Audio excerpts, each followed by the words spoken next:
Número um, acho que mais interessado disso no dia a dia prático, assim, é a Jéssica, mas é um conteúdo que tem, obviamente, utilidade para olha só, Rafa, para todo o nosso staff, os nossos agentes, até para curiosos de maneira geral, né? Eu não vou, o Fernando perguntou se eu vou apresentar algum PPT aqui, talvez em alguns momentos eu projete minha tela para mostrar algumas coisas para vocês, mas, de maneira geral, a ideia era mais ir conversando e tirando algumas dúvidas práticas do dia a dia sobre lidar com os proprietários de imóveis, né? No momento da prospecção e principalmente no pós-contrato, no que diz respeito a imposto de renda, beleza? Só fazendo uma introdução de 5 minutos, 10 minutos, só para a gente se encontrar no que é exatamente imposto de renda.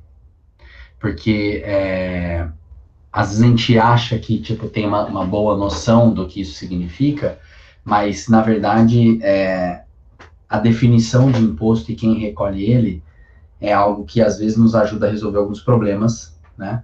E não ter algumas dúvidas um pouquinho mais primárias.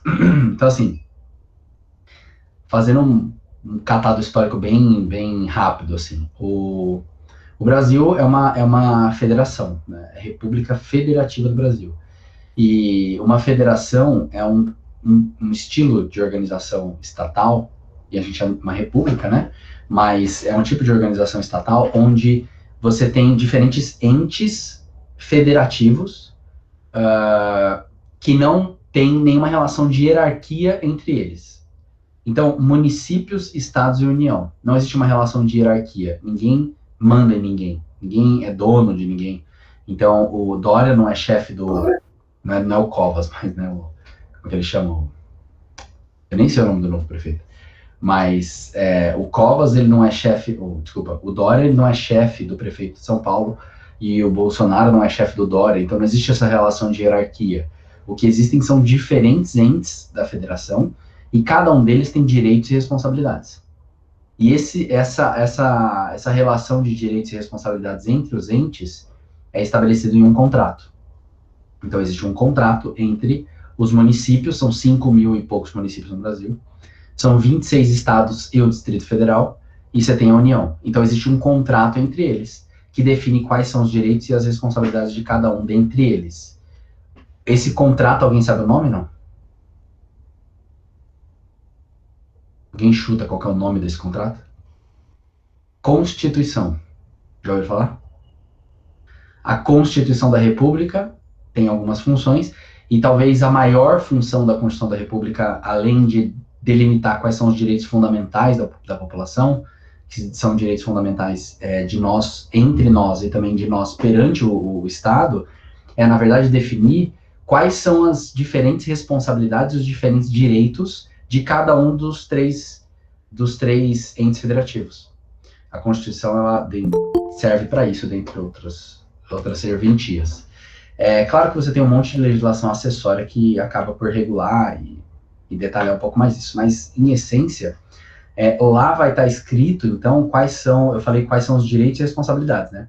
E quando a gente fala de responsabilidade, a gente está falando, basicamente, qual que é a responsabilidade do município? O município, acho que todo mundo aqui sente na pele. O município é quem cuida da rua, é quem cuida da iluminação pública, é quem cuida do recolhimento de lixo na cidade. O município é quem cuida das praças, é quem cuida da educação infantil. Não sei se já perceberam que as creches são quase todas municipais, não são estaduais nem federais, né? O que mais que o município faz, hein? A saúde básica, então você pode ver que as UBS são todas municipais, certo? E aí você vai para o nível estadual, quais são as responsabilidades do Estado? As principais delas, né? Segurança pública, então a Polícia Militar e a Polícia Civil são estaduais, elas não têm nada a ver com a prefeitura. Os bombeiros também são estadual. O Estado também cuida do saneamento básico, então especialmente no que diz respeito à água, né? Chegada de água limpa nas casas das pessoas e recolhimento, por isso não à toa que a Sabesp é estadual.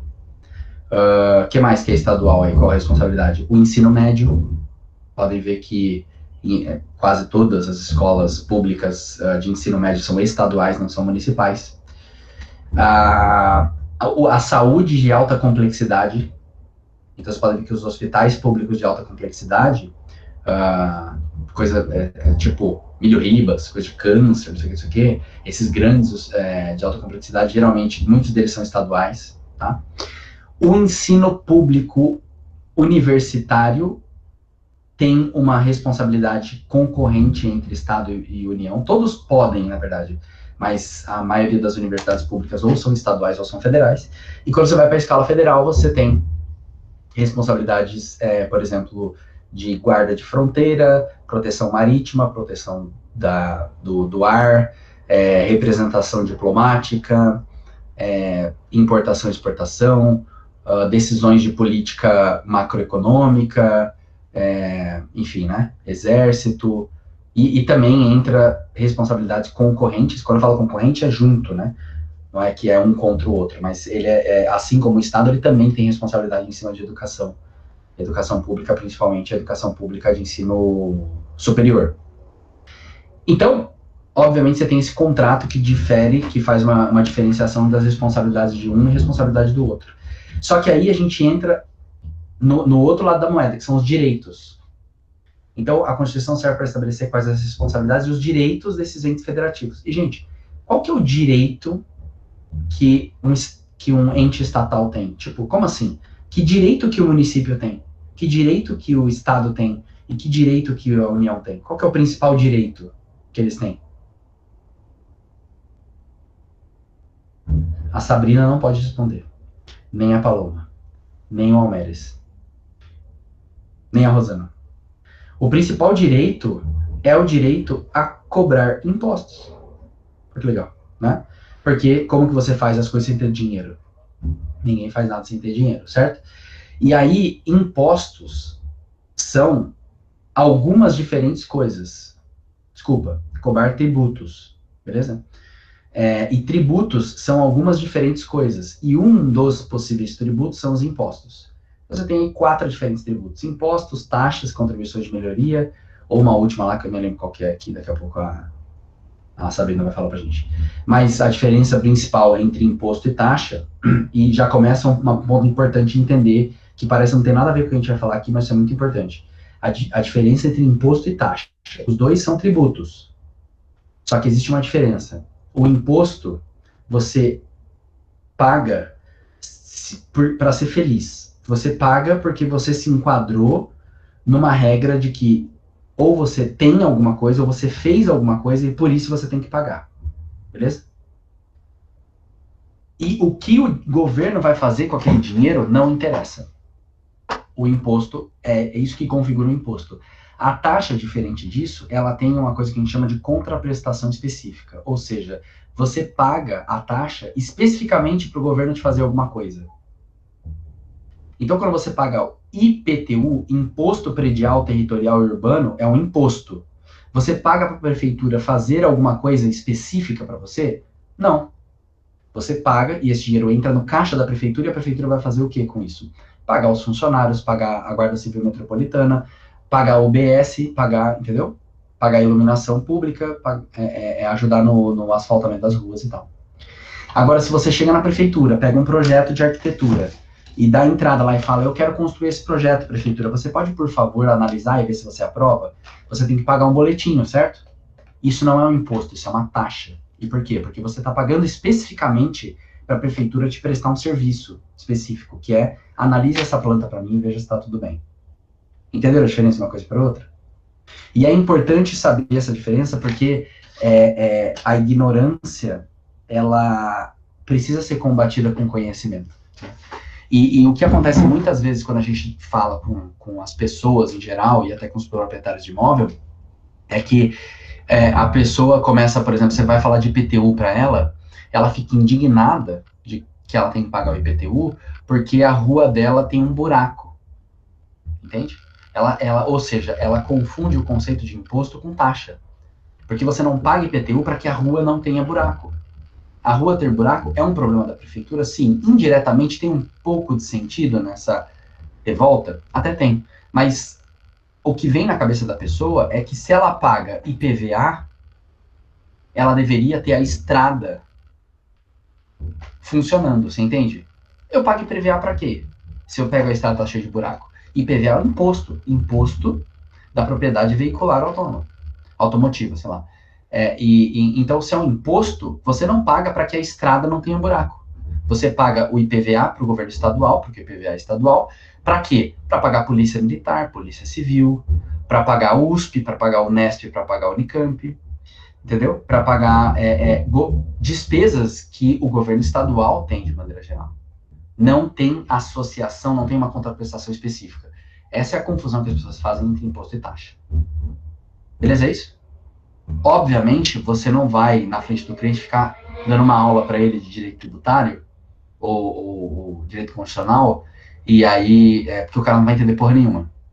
Mas é interessante que a gente tenha essa consciência, porque de vez em quando, com um pouquinho de demonstração de conhecimento, você, através da autoridade, põe a pessoa no lugar dela. Concorda com isso? Ou não?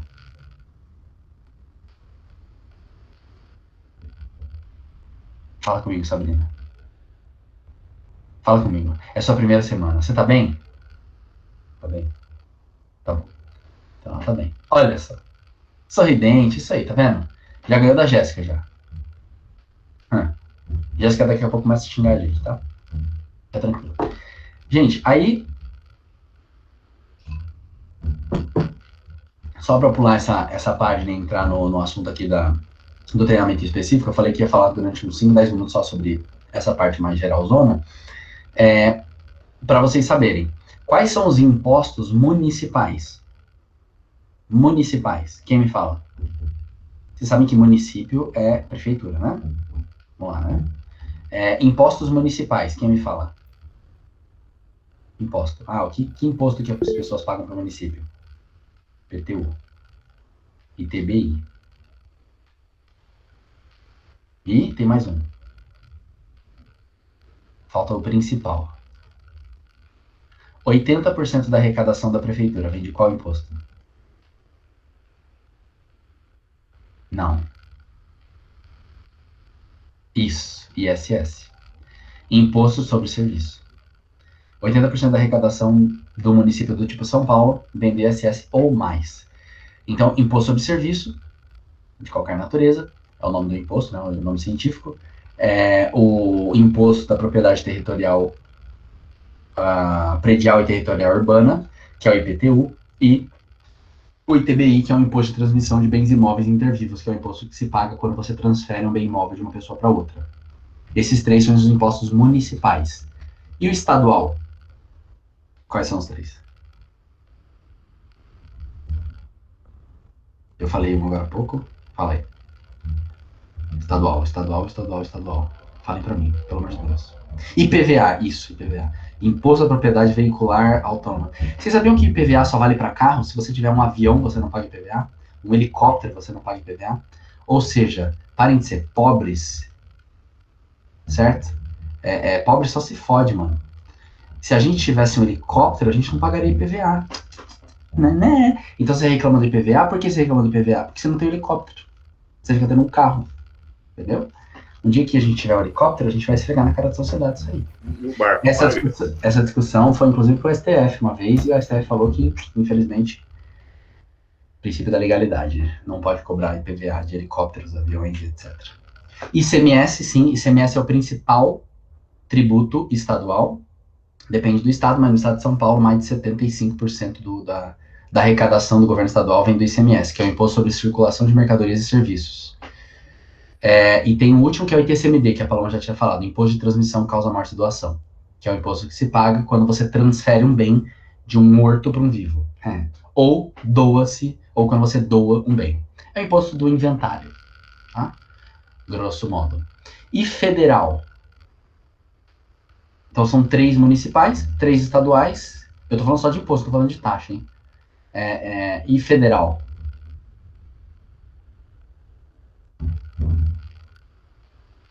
INSS, perigoso falar isso, hein? O I do INSS não é imposto, é instituto. IOF, Imposto de Operações Financeiras. Imposto de Renda, IR, o que mais? Mas o INSS é também, viu, Rê? Mas é que o I, a gente acha que é um imposto, né? Imposto, não sei o quê. Mas na verdade é o nome do instituto que cobra um imposto. IR, Imposto de Importação, Imposto de Exportação, Imposto de Operações Financeiras, Imposto, o PIS, o COFINS, PIS, COFINS, Imposto de Renda, IPI, Imposto de Produtos Industrializados. A nível federal, tem mais de 10 impostos. Tem acho que 13 ou 15, um negócio assim. CSLL, Contribuição Social do Lucro Líquido. Imposto de Renda RF. Você tem o Imposto de Renda PF, né? Imposto de Renda da Pessoa Física ou Imposto de Renda da Pessoa Jurídica. ITR, Imposto Territorial Rural, que é o IPTU Rural, entre aspas, né? É o IPTU Rural. Então, é isso aí, tem um monte. Então, tem acho que algo entre 10 e 15, não sei exatamente o número. Um deles é o imposto de renda. Imposto de renda tem um nome científico para ele, que na verdade ele não é imposto de renda que ele chama, é imposto sobre a renda. Tá? Qual que é o problema do imposto de renda? Ele é extremamente complexo. Por quê? Porque a palavra renda é uma palavra, é tipo saudade, entendeu? Nossa, defina saudade. Eu vou ficar aqui o dia inteiro filosofando. Defina renda. Irmão, renda é uma palavra que a minha avó fazia renda, entendeu? Renda é um negócio assim que ixi, Maria do céu, dá pra você ficar falando o que é renda aqui o dia inteiro. E aí, para tentar delimitar o que significa renda, os diferentes tipos de renda, porque veja o seguinte, quando você, Roberta, ali ó, Roberta tá ali de boa, ela chega no final do mês e recebe o bem me quer dela, certo? Salário. Isso é uma renda? Opa, é uma renda, né? Agora, quando eu, Danilo, sou o dono do imóvel e recebo um aluguel advindo de um contrato de locação, isso é uma renda? É uma renda. Se você compra um imóvel e por um certo valor, e daqui a um tempo você vende esse mesmo imóvel por um valor maior do que aquele valor que você comprou, essa diferença entre quanto você pagou e por quanto você está vendendo é uma renda? Entenderam a dúvida? Dá para chamar de lucro, né? Mas, no conceito da Receita Federal, é uma renda. Rendas tem N tipos. Se você deixa um dinheiro numa aplicação financeira e esse dinheiro fica rendendo lá, você tem uma renda. Se você aplica em ações e essas ações aumentam de valor, você compra uma ação da Petrobras por R$ 20 e essa ação agora é R$ 30, você tem uma renda. Gente, o conceito de renda é muito complexo. E não à toa você tem uma legislação gigantesca. Tem um decreto que chama RIR. Por incrível que pareça, chama RIR e dá vontade de rir mesmo. R-I-R. Depois você coloca na internet. RIR. Faça esse exercício. Coloca RIR na internet. RIR, Receita Federal. RIR é o regulamento do imposto de renda. É um decreto federal. Tem 1.000 artigos. Tem mais de 1.000 artigos. Tem 1.050 artigos para tentar definir o que é renda e colocar algumas regras. E tem uma porrada de outras regras e leis para definir o que é a desgraça da renda. Como é super mega complexo, o governo federal, através da Receita Federal, que é o órgão, né, que é tipo a Jéssica do governo federal, chama Receita Federal, certo? A nível estadual, a Jéssica chama Secretaria da Fazenda. Já ouviu falar? Secretaria da Fazenda. E a nível municipal, a Jéssica chama Secretaria da Fazenda Municipal também. Então, a nível federal, chama Receita Federal, esse órgão gigantesco, que é a Receita Federal. E ela cuida de todas essas coisas, ela cuida da arrecadação federal como um todo, né? E aí, para tentar, inclusive, tirar um pouco de agonia das pessoas sobre o entendimento do que pode e do que não pode, tem uma coisa que é um documento muito legal, que depois, no final, vou mandar para vocês, que chama Perguntão da Receita Federal. Tem perguntão de tudo. Perguntão de ganho de capital. Ganho de capital é o nome que se dá para o imposto de renda em cima do lucro imobiliário. Tá? Não só imobiliário, mas vários tipos de ganho de capital. Quando você compra uma coisa por valor e vende por outro. Isso aí chama ganho de capital, um tipo específico de imposto de renda. Aí você tem perguntão sobre renda de aluguel. Então lá tem um monte de pergunta clássica que a Receita Federal deve receber com uma certa frequência, que eles colocam no documento e falam, isso daqui, a resposta é isso. Tá? E aí, então, uma das rendas sobre as quais a gente vai falar aqui é o imposto sobre a renda advinda de aluguel. Qual que é a primeira consideração importante da gente entender? O imposto de renda, o IPTU, tá? O IPTU se cobra, o ISS, Imposto sobre Serviço. Quando que você paga o ISS? Em que momento você paga o ISS sobre um determinado serviço? Chutem. Eu não sei, eu não sou advogado, não sei nada. Foda-se, chuta. Em que momento você paga o imposto sobre serviço de um determinado serviço? O que vocês chutariam? Chuta aí alguma coisa. Que momento? Ano que vem. Faz. Quando emite a nota fiscal. Pode ser, é uma tese. Mas quando é um serviço prestado na cidade. É isso aí, é uma tese. Mas o que parece aí? O que parece é que é em algum momento próximo do momento onde o serviço é prestado, onde a nota fiscal é emitida, é por ali, né? Não dá para eu bater o martelo porque o ISS, por ser um imposto municipal, ele depende de qual é a regra naquele município. Então eu não consigo responder pelos 5 mil e poucos municípios do Brasil. Eu sei da cidade de São Paulo e olha lá, nem sei se eu sei direito. Mas hoje em dia o ISS, aí depende do regime tributário da empresa, fica muito complexo falar sobre isso. Mas de maneira geral você paga bem perto do momento no qual você prestou esse serviço. Tá? Ou é tipo no próximo mês, até o dia 10 do mês subsequente, etc. Eu não sei direito como é que é a regra de maneira geral, porque a gente aqui é do Simples Nacional, e no Simples Nacional tem uma regra super específica lá. Mas eu só estou falando isso para depois fazer uma analogia. E o imposto de renda? Em que momento, o IPTU, em que momento você paga o IPTU? Quando que você deve o IPTU? Que momento? O que vocês acham?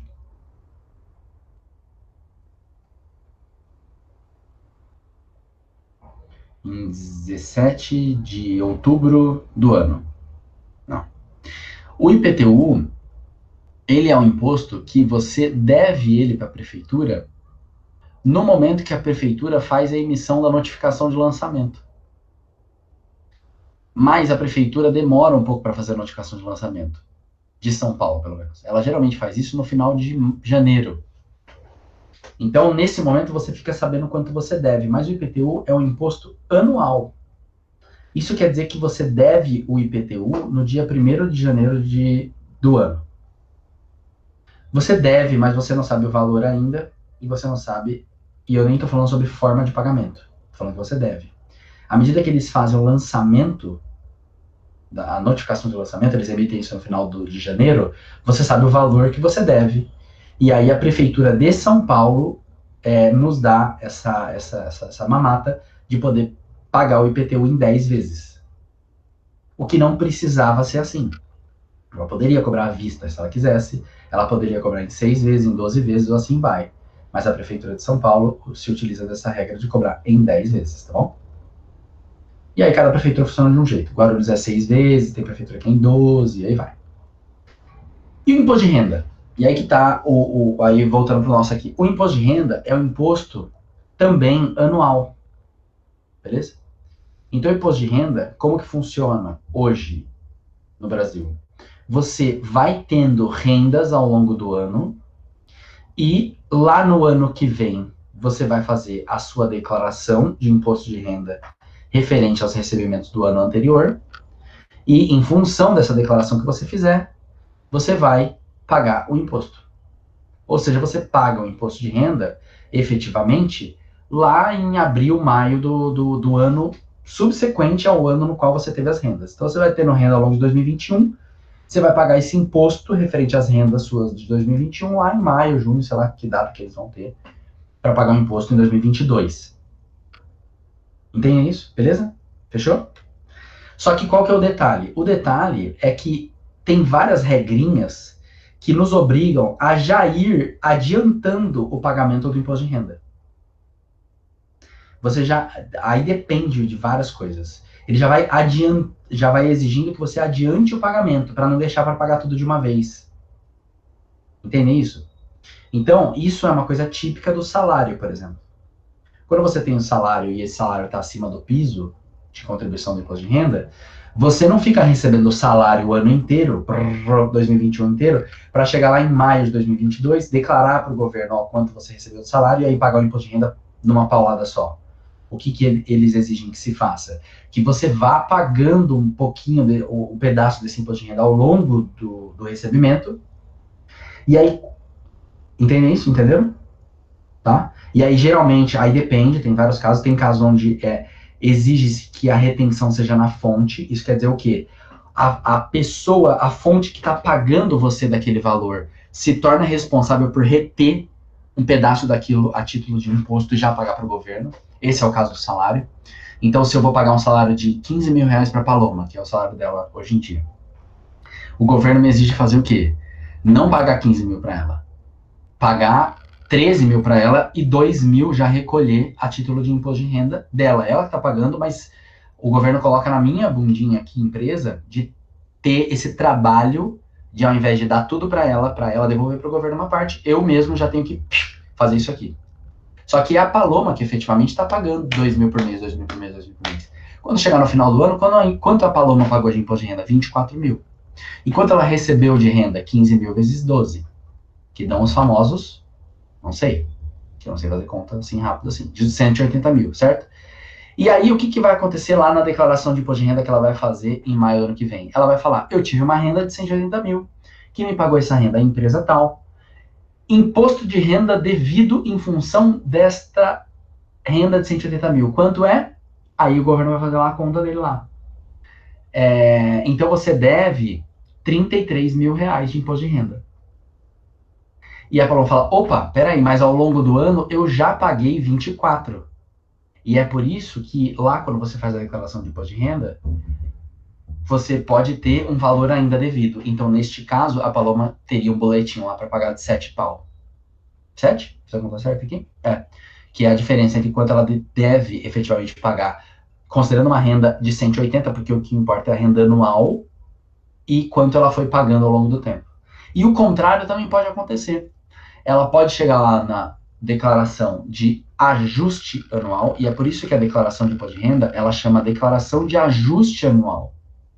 Por quê? Porque é o momento no qual você vai ajustar o quanto você efetivamente recebeu, o quanto você já pagou, e ver quem deve para quem. O que eu chamo de quem deve para quem? Pode ser que eu tenha, ao longo do ano, já pago de imposto de renda um valor maior do que efetivamente eu deveria ter pago. E se esse for o caso, o governo vai te restituir. Beleza? E por que isso acontece, Danilo? Cara, por que às vezes você acaba pagando mais? Por quê? Porque o governo vai tomando essa decisão mensalmente, ou conforme o caso, entendeu? Então, se a Paloma, por exemplo, ela tem esse mês uma renda de 10 mil, eu olho para essa renda de 10 mil desse mês e falo, quanto que eu vou reter na fonte? 1.000. Eu não sei quanto que a Paloma vai ter de renda mês que vem. Então, mês que vem, ela pode ter uma renda de 30 mil. E aí, desses 30 mil, quanto que eu vou pegar? 5 mil, certo? Então, e no todo desses 2 meses, ela teve uma renda de 40. E ela pagou quanto de imposto? 5 aqui e um aqui. Então, ela pagou 6. Só que se eu soubesse que a renda dela seria 40, eu não teria cobrado 6, eu teria cobrado 8. Então, no caso desse, ela está devendo 2 ainda, entenderam? E por que meio que não dá para ir fixando o valor? Porque a tabela do imposto de renda é progressiva. E eu vou mostrar para vocês a primeira compartilhamento de tela aqui.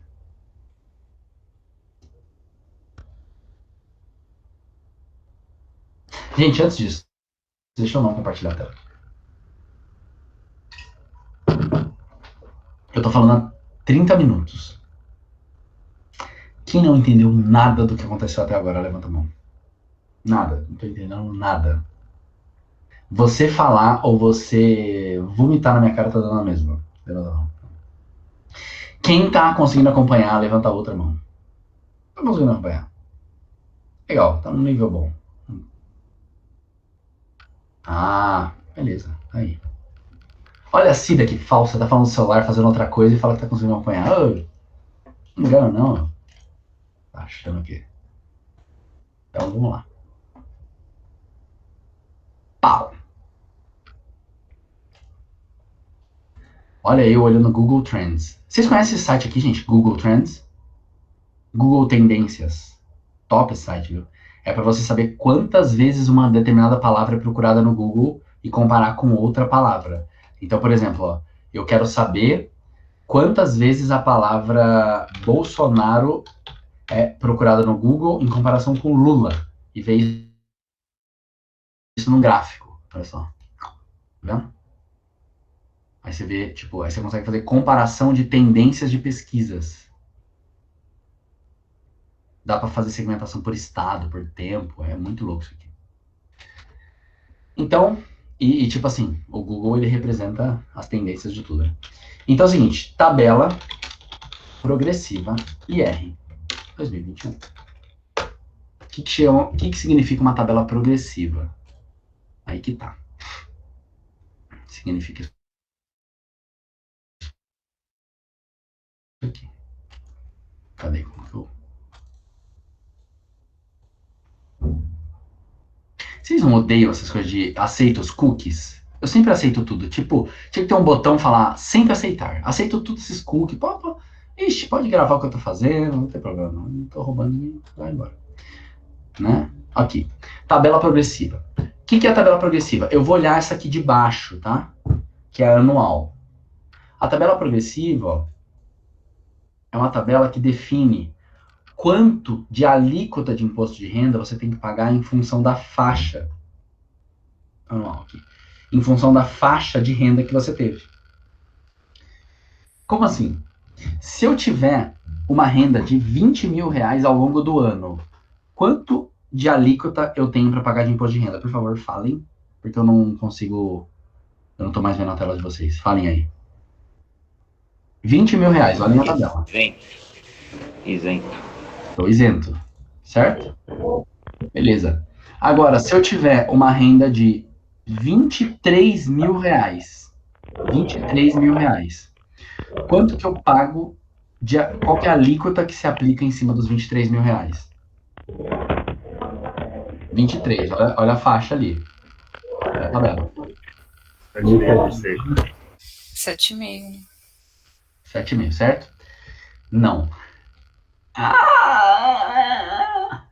Você fala assim, caralho, não tô entendendo mais nada. O que é uma alíquota progressiva? É justamente isso. Justamente isso.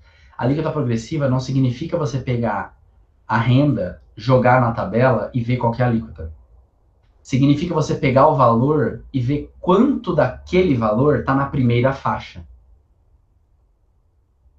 Quanto sobra disso para cair na segunda faixa? E o que sobra disso e cai na segunda faixa é que você vai aplicar 7,5%.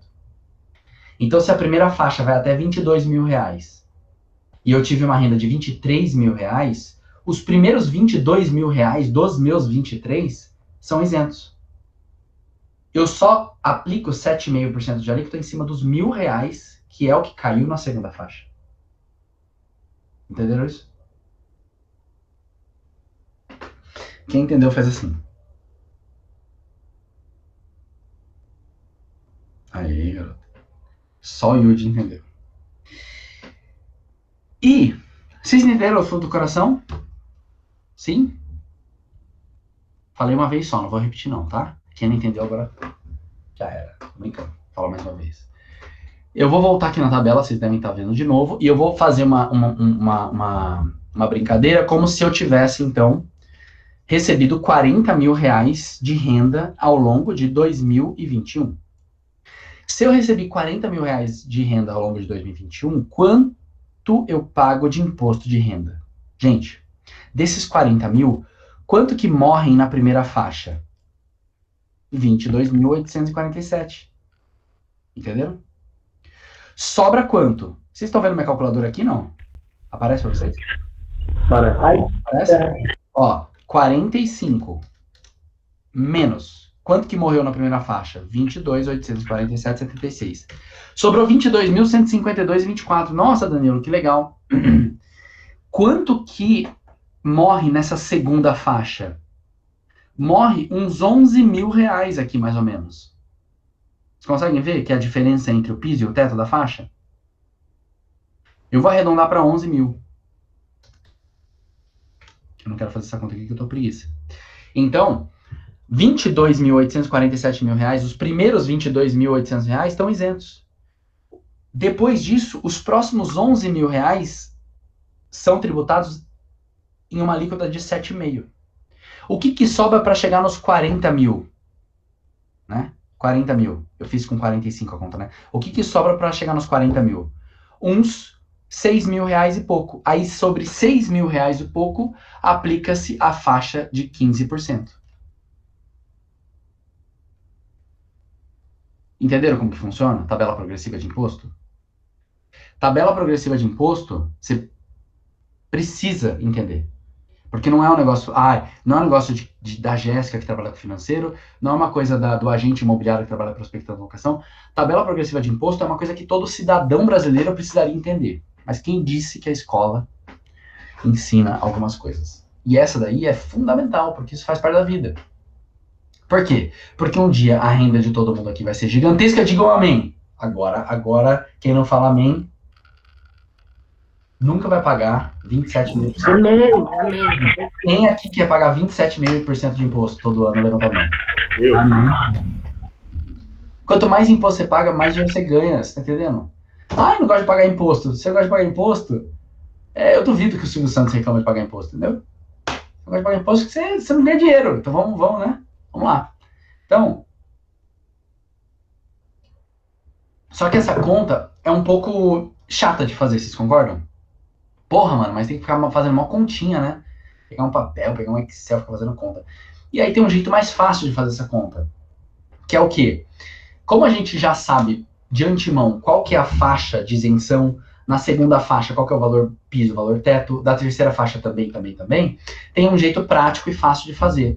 Que é você pegar o valor da renda, aplicar em cima da alíquota daquela faixa, o que não é o correto de se fazer, mas se você pegar isso e subtrair um certo número, que é uma tal chamada de dedução, você chega na mesma conta que você chegaria se você fizesse essa conta mais complexa. Por quê? Porque você já sabe quanto de imposto morreria nas faixas anteriores, porque você já sabe o valor da faixa anterior. Então é um jeito prático de fazer a mesma conta. Que é o jeito que o povo faz, porque o povo não entende porra nenhuma, certo? Até contador não entende nada, o cara faz desse jeito. Não é assim que faz. Tem que ver quanto que é o valor da dedução. O cara não sabe. Mas o que eu quero dizer com isso? Se eu tenho uma renda de 40 mil reais, então, e eu quero usar essa segunda técnica mais simples, o que eu faço? 40 mil reais. Estão vendo minha calculadora aqui? Estão vendo? Consegue ver minha calculadora, gente? Tô vendo. Cadê minha calculadora? Tá aqui, ó. 40 mil reais, tá? Qual a alíquota que eu vou jogar? 15%, certo? Porque cai nessa faixa aqui, ó. 0,15. Deu 6 mil reais de imposto. Só que aí eu subtraio o valor da dedução desse valor aqui. 4.257,57. Pau! Quanto eu devo de imposto? 170.742,43. Beleza, é isso?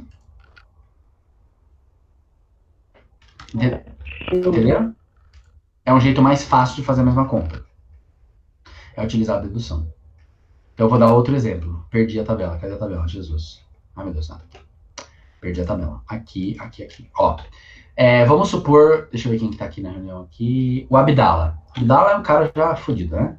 O cara já tá faturando aqui na última faixa. Certo? Então o cara tá faturando 80 pau por ano. Ai, meu Deus. E aí, qual que é a alíquota dele? 27,5. Só que o que... Opa! 80 mil.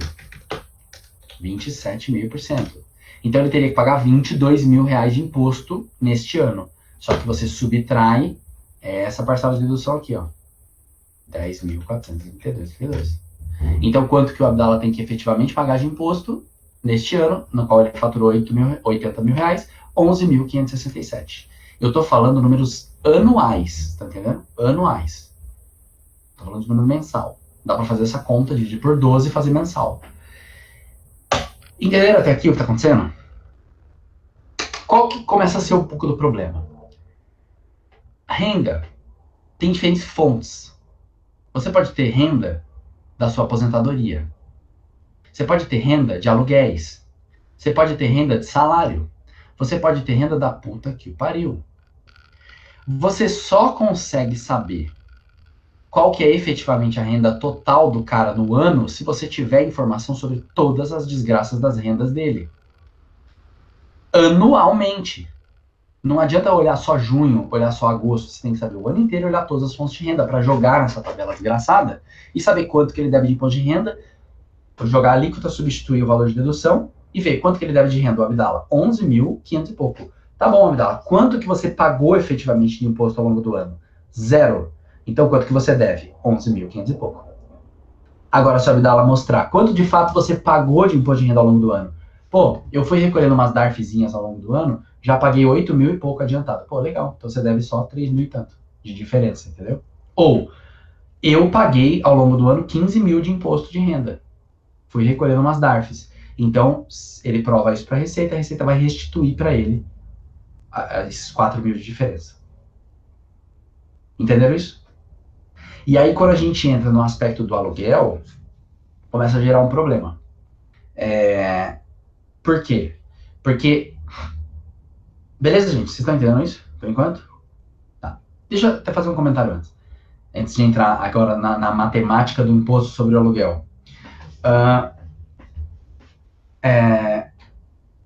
O governo tem coisa pra caralho pra cuidar, você concorda? Muita receita pra cuidar. Imagina o governo federal. Tem 15 impostos, 200 milhões de cidadãos, 150 milhões pagam impostos. Ou sei lá, são adultos e tal. Empresa tem uma porrada, tem um monte de coisa para cuidar. Tem várias dessas receitas, né? Que o governo não consegue controlar direito e meio que fica na base da confiança com o povo.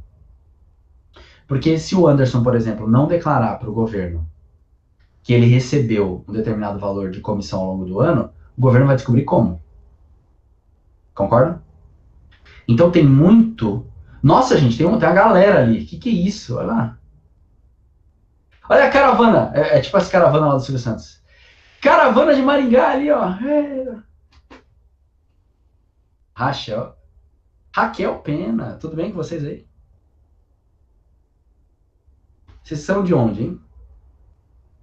Nossa, eu vou fazer ela vir aqui na tela pra... Não, calma, não precisa. Faz por... Brasília. Tá aí, Brasília. É verdade. Legal, ó lá. Pô, e a gente aqui falando de Receita Federal e tal, a galera é vizinha ali, ó. Vocês que deviam falando. Então... Oi?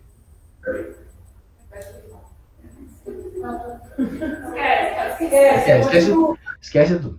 Gente, Brasília ali, ó. Ali é a fonte do dinheiro ali, ó. Se dá dinheiro emprestado, manda um WhatsApp pra Raquel, que o bicho pega. Pessoal, embaçado. Então é o seguinte, tava falando o seguinte. A gente... O que eu tava falando mesmo, gente? O que eu tava falando mesmo? Quem souber o que eu tava falando vai ganhar um Onix agora. Você estava falando do repasse de informações para a Receita. Ah, é verdade. Ganhou um Onix. E como você que acredita os Onix, Paulinho, pode acreditar pra você mesmo, tá? Isso aí. E aí, é o seguinte. O governo não consegue controlar tudo. Não consegue. E aí, o que ele faz? Isso é muito inteligente de se fazer. Ele cria espiões.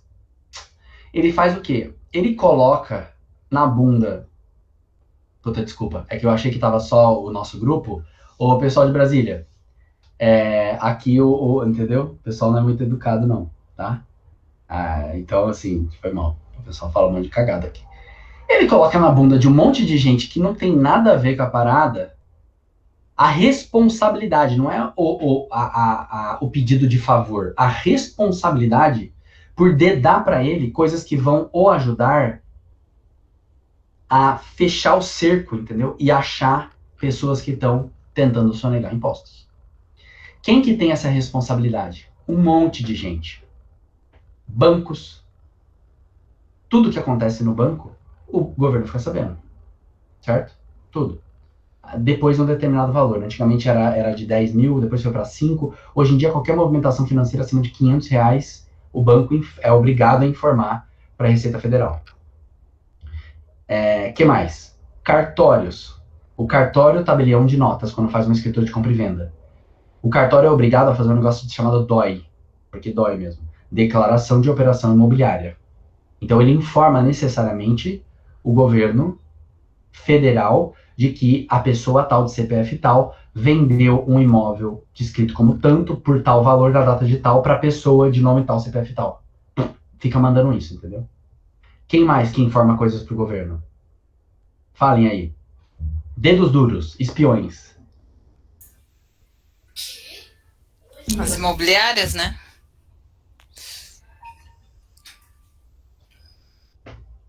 Tem um monte, mas uma delas é as imobiliárias. As imobiliárias, elas têm uma obrigação. Isso é uma obrigação acessória. O que é uma obrigação acessória? Não é obrigação de pagamento de imposto, é obrigação de fazer declaração. Então a gente é obrigado, legalmente, a informar a Receita Federal anualmente todas as movimentações que acontecem dentro da nossa empresa, imobiliárias. Sejam elas de compra e venda, sejam elas de locação. E o governo recebe essas informações todas de um monte de fonte, um monte de tipo de órgão, um monte de órgão público, de empresa privada, etc, etc. E tudo isso vai para uma puta de uma base de dados gigantesca. Para quê? Para quê? Para os caras tentarem fechar o cerco, entendeu? E falar, pô, como assim a empresa tal falou que você estava envolvido em tal operação imobiliária e eu tô vendo na sua declaração de imposto de renda e não tá declarado esse recebimento de receita. Entendem? É para isso que serve. É óbvio, faz todo sentido. Só que, gente, quantas pessoas tem no Brasil que não são, que realmente adultas? 150 milhões. Quantas empresas tem? Tem a menor ideia. Se alguém souber essa informação, mais de 1 milhão, com certeza. Quantas operações imobiliárias, movimentações financeiras, coisas de cartório, ou enfim, acontecem todos os dias? Milhões. Multiplica isso por todos os dias do ano, por todas as pessoas do Brasil e por todas as empresas do Brasil, e você vai ter aí quantas informações a Receita Federal recebe. É um volume de dados impossível de processar. Porque se vocês acham que as coisas funcionam perfeitamente em termos de computador e sistema, vocês estão redondamente enganados. Estamos todos redondamente enganados. Não é assim que funciona. Então eles recebem uma massa de dados fabulosa. E eles precisam tomar decisões sobre o que vale a pena lidar. Então o governo tem, ele tem o tal do, já ouviu falar do malha fina? Tem um monte de gente que não cai na malha fina e deveria, porque não está fazendo as coisas direito. E por quê? Porque o governo simplesmente não tem capacidade de processamento de dados para fechar todos os cercos e caçar todos os 150 milhões de brasileiros. Porque se você for realmente no detalhe da vida de todos os 150 milhões de brasileiros, todo mundo erra em alguma coisa do ponto de vista de declaração de imposto de renda, etc. Ninguém acerta todas as vírgulas. Nem sempre, claro, eu não tô falando que as pessoas omitem, são sacanas de propósito, mas as pessoas erram, entendeu? Então, é impossível. Então, o governo toma decisões sobre o que vale a pena atacar, o que não vale a pena atacar. E é por isso que, muitas vezes, a gente aqui informa para a Receita Federal operações imobiliárias. Ó, chegou ali, ó. Falou de imposto de renda e coisas milionárias, chegou quem? Quem? O dono da grana, mano. Ali, ó. Investidor anjo do Brasil. O Brasil, quando foi quebrar na última crise, ligou pro Olavo. O Olavão chegou chegando ali, né? Deu uma fortalecida no caixa do governo. Então, o governo toma decisões técnico-jurídicas sobre o que vale a pena atacar, o que não vale a pena atacar. O que vale a pena prestar atenção não. E é por isso que a gente informa anualmente para a Receita Federal operações imobiliárias que as pessoas envolvidas não informaram, ou porque esqueceram, ou porque estão de sacanagem, e não dá nada. Tudo bem? Porque às vezes não dá nada mesmo. Só que o que acontece definitivamente, vocês já viram aquela curva de, como é que chama? O Yudi vai saber, o Yudi é um cara fodido, intelectual. Aquela curva que diz que a cada ano, a cada 2 anos, a capacidade de processamento computacional dobra no mundo, nos últimos 30 anos, tem uma curva dessa aí, alguém vai lembrar o nome dessa curva? O que acontece gente, a inteligência artificial, os computadores, a capacidade de processamento de dados, os servidores, a velocidade da internet, é cada vez mais bizarro, vocês concordam? Então, o que acontece é que cada vez o cerco fecha mais, porque os computadores e tudo que vem associado a isso, e a próprios investimentos que o governo vai fazendo, vão permitindo que a capacidade de processamento de dados fique cada vez mais acurada. Então, sem dúvida, num futuro, em algum momento, vai ficar cada vez mais restrita a sonegação fiscal. Porque a sonegação fiscal, ela acontece por falta de ética do povo, mas também porque o governo não tem braço para ir atrás, caçar todo mundo que está fazendo as coisas erradas. Mas esse dia, cada vez está mais perto, entendeu? O dia no qual o braço dele consegue tapar todos os buracos. Por causa da capacidade de processamento computacional e enfim, tecnologias e tal. Outra coisa que existe, mas é muito ruim, é a integração das bases de dados de município, estado e união. Ah, Danilo, o que isso tem a ver?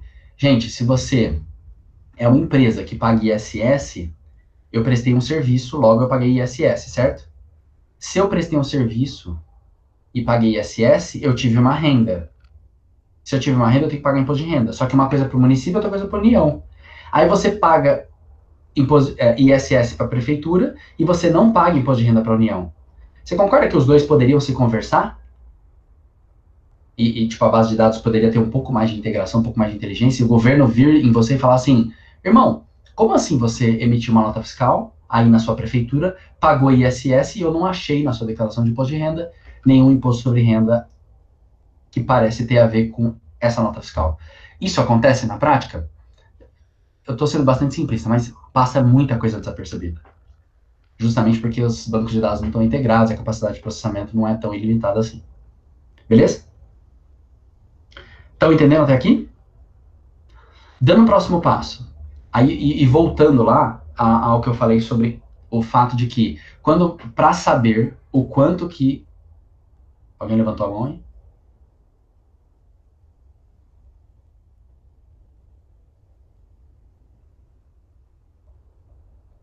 Foi sem querer mesmo? Foi eu, sem querer. Ah, fala, beleza. Para saber quanto que a pessoa tem que pagar de imposto de renda, então você tem que ter você tem que saber quanto que ela teve de renda ao longo do ano inteiro e quanto que ela já pagou antecipadamente. Agora você vai ver a diferença se ela deve para a Receita ou se a Receita deve para ela. Beleza? Detalhe. Já ouviram falar de lucro real e lucro presumido? Já ouviram falar disso? Quem já ouviu falar disso, levanta a mão. Alguém se arrisca? Me explicar o que é? É o tipo de tributação, não é tributação que fala, é o tipo de... eu esqueci o nome, Danilo. É o... Tributação, né? É o regime tributário? Regime tributário que a empresa adota. Uhum. Tem empresas que são lucro presumido e outro lucro... Isso, perfeito. Mas assim, eu queria... mas alguém sabe o que é uma e o que é outra? Veja, se você fala de imposto de renda, você em tese quer tributar o quanto que, no caso da empresa, o quanto que sobra de dinheiro para a empresa. O quanto que ela lucra de fato, entendeu? Porque não tem muita coerência você ficar cobrando imposto de renda de uma empresa que toma prejuízo. Porque não tem lucro. Você vai cobrar imposto em cima de lucro, sendo que não tem lucro. Concorda com isso? Então, para que isso seja possível, o que você tem que fazer? Você tem que saber quanto que a empresa faturou e quanto que a empresa gastou. Ver qual que é a diferença, essa é o lucro líquido, e tributar em cima do lucro líquido. Gente, pelo amor de Deus, se tiver algum advogado tributarista ou doutrinador tributarista ou alguém aqui, eu estou sendo mega simplista, porque esse é um assunto super complexo. Eu estou sendo bastante simplista para poder entender mesmo. Mas entendam que a empresa, então, ela vai pagar imposto de renda em cima do lucro, a diferença entre quanto ela faturou com quanto ela gastou. Só que veja o seguinte, Raquel Pena, diretamente de Brasília. O governo sabe quanto você gasta? Esse ar-condicionado que tá ali que você comprou, você informou o governo? E descontou da sua contabilidade de uma forma super organizada? O que acontece com a esmagadora maioria das empresas do Brasil, que são basicamente micro e pequenas empresas? Elas têm um controle contábil e financeiro, desculpe meu francês, de bosta. Entendeu? O cara é um monte de padaria, essa é a verdade, entendeu? Ninguém controla porra nenhuma. Ou se o cara até controla uma continha no Excel, mas ele não consegue provar nada. O governo, seria impossível, na prática, o governo conseguir confiar nas declarações de todas as empresas do Brasil. Porque, basicamente, como que o cara ia provar, como que ele ia investigar, entendeu? A empresa e saber que, de fato, ela faturou 100 mil, mas ela gastou 80 mil, então 20 mil é lucro. O que eu ia fazer? Mandar um monte de planilha para o governo? Mandar um monte, dezenas, milhares de notas fiscais? Todas as empresas fazendo isso? Irmão, isso é impossível. Entende isso? Então, o que existe? Existe uma possibilidade que, na verdade, a maioria das empresas adotam esse regime, certo? Às vezes até por imposição legal, às vezes porque você não tem outra opção. Que é o seguinte, Raquel, Brasília ali a galera fatura de verdade, não é igual a gente aqui, certo? A galera fatura. Depende o dia inteiro. O que o governo faz? Ele faz o seguinte, de acordo com o tipo de empresa, o tipo de serviço que ela presta, o mercado no qual ela está, eu vou partir de alguns pressupostos. Que pressuposto? Eu vou presumir uma determinada margem de lucro de acordo com cada tipo de empresa. Ou seja, ela vai presumir que, se a empresa for uma indústria que vende parafusos, ela tem uma margem líquida de lucro de 8%. O que isso significa, Danilo? Significa que a cada 100 mil reais que você fatura, que você vende de parafuso, sobra na conta da empresa, depois de pagar todas as despesas, 8 mil reais, 8%. Entende? Entenderam o que é margem de lucro? Uma empresa imobiliária, uma prestadora de serviço, geralmente era para ter, não é nosso caso, beleza? Jessiquinha sabe bem. Era para ter uma margem de lucro bem maior do que uma indústria. A indústria funciona com margens muito apertadas. Então, se você pegar um carrinho de hot dog, o cara compra salsicha, compra pão, etc. Ele gasta R$3 para montar um hot dog e vende por 8. Vende, sei lá, por 5. Qual que é a margem de lucro do cara? O cara vende por 5, gasta 3. Então a margem de lucro dele é de 2 em 5, ou seja, 40%. Entendeu? É a margem de lucro líquido.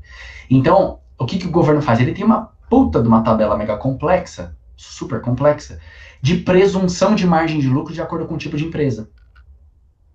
E não interessa se você teve efetivamente esse lucro ou não. O que interessa é que o governo vai presumir que uma empresa que opera no mercado que você opera, esperaria-se que ela deveria ter um lucro de X% em cima do faturamento. E aí, em cima dessa presunção de lucro líquido, que eu não sei se é real, é por isso que chama presumido, eu vou aplicar a alíquota de imposto de renda. Então, se a alíquota de imposto de renda é de 15%, em cima do lucro líquido, hipotético, tá? E a presunção, eu presumo que essa determinada empresa tem uma margem líquida de lucro de 20%. E ela fatura 100 mil, eu, governo, presumo que 20% disso sobra no seu bolso. Então, quanto que é o seu lucro líquido? 20. Qual que é o imposto de renda? 15. Então, quanto você vai pagar de imposto de renda? 15% em cima de 20 mil. Famosos 3 mil reais. Entenderam o que é lucro presumido? Lucro presumido é isso. Lucro real, já não. Lucro real é realmente você fazer a conta real. E isso serve para empresas já de grande porte ou para alguns tipos de mercado. Tipo mercado financeiro, empresas, bancos e empresas de grande porte. Gente, o que significa ser uma empresa de grande porte no Brasil? Alguém sabe?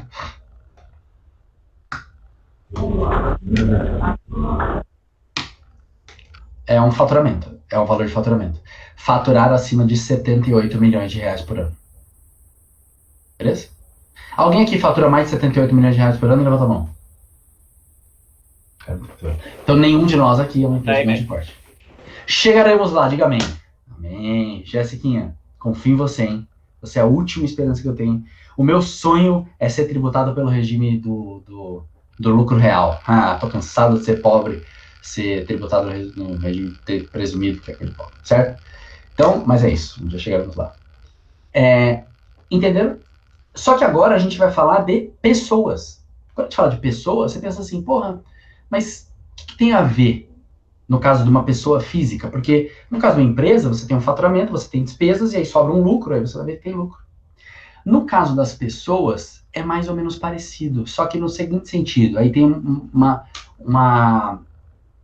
brincadeira, que é o seguinte: o governo, ele não vai considerar como renda sua, ou desculpa, ele vai deduzir da sua renda, ou seja, ele vai considerar como uma despesa sua, aquilo que, em teoria, o governo deveria ter feito por você, conforme as obrigações que ele assumiu lá na Constituição. Então, ele se pergunta o seguinte: o governo, teoricamente, é responsável pela nossa educação básica? Pela educação? Ai, mas aí vem o Yudi, né? Ai, a última vez que eu saí do curso de francês em Libras, o governo não me pagou. Não, gente, eu tô falando da educação, normal, tá? Não é, tipo, aula de saxofone mega avançado, igual o Yudi. Beleza? Educação, sim. Saúde. O governo era teoricamente obrigado a resolver o nosso problema de saúde? Sim. E tem outras coisinhas por aí, mas essas duas são as mais clássicas de todas, tá? Só que o que acontece é, por uma deficiência da máquina pública, a gente, como cidadão, acaba tendo que pagar por coisas que, em tese, a gente não deveria ter que contratar do setor privado, porque o setor público era obrigado a fazer isso. Vocês entendem? Beleza. Estamos onde estamos. Estamos num país capitalista e é assim que funciona. Certo? Não estou nem entrando no mérito do quão eficiente é a máquina pública ou não. Mas o fato é, peraí, quando eu coloco meu filho na escola, eu estou pagando por uma coisa que o governo deveria me dar de graça. Aí o governo fala, eu sei. E é por isso que, lá na hora de declarar o imposto de renda, você pode deduzir algumas despesas do imposto que você tem a pagar. Porque você não deveria ter que gastar com isso que você gastou.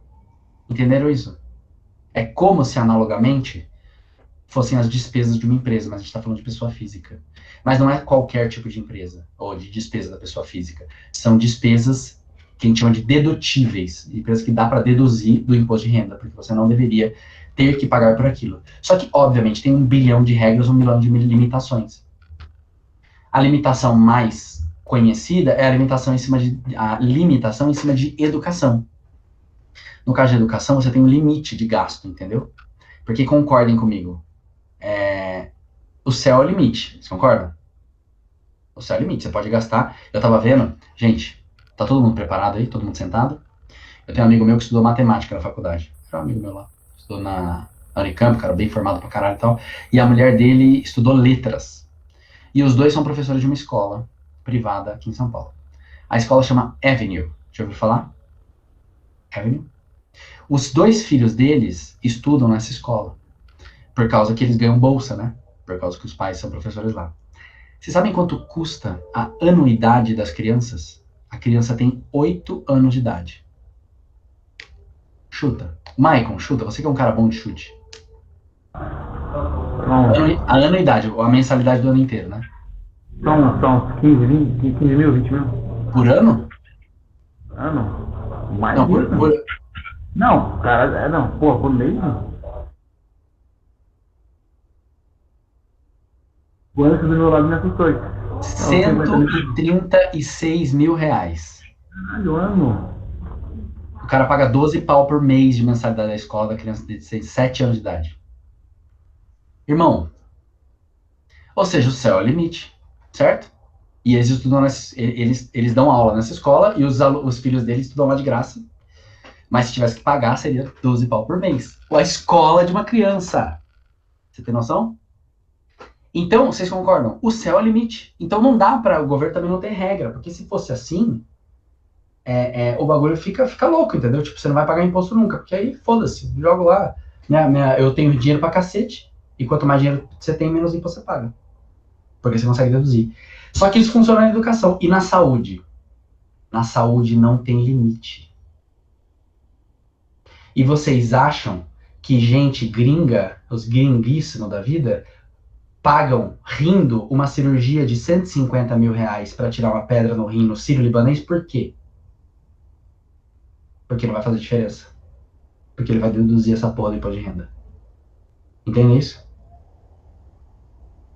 Então o cara tem dinheiro, ele vai ter que pagar 3 milhões de reais de imposto de renda mesmo. Dane-se, eu não vou pagar imposto. Eu vou tirar uma unha encravada e pagar 10 mil reais por isso, porque eu quero que passem um óleo de minâncora grego no meu pé com não sei o que, entendeu? Porque não vai fazer diferença nenhuma. Porque na parte de investimento em saúde pessoal, não existe teto para dedução de imposto de renda. Olha que bonito que é.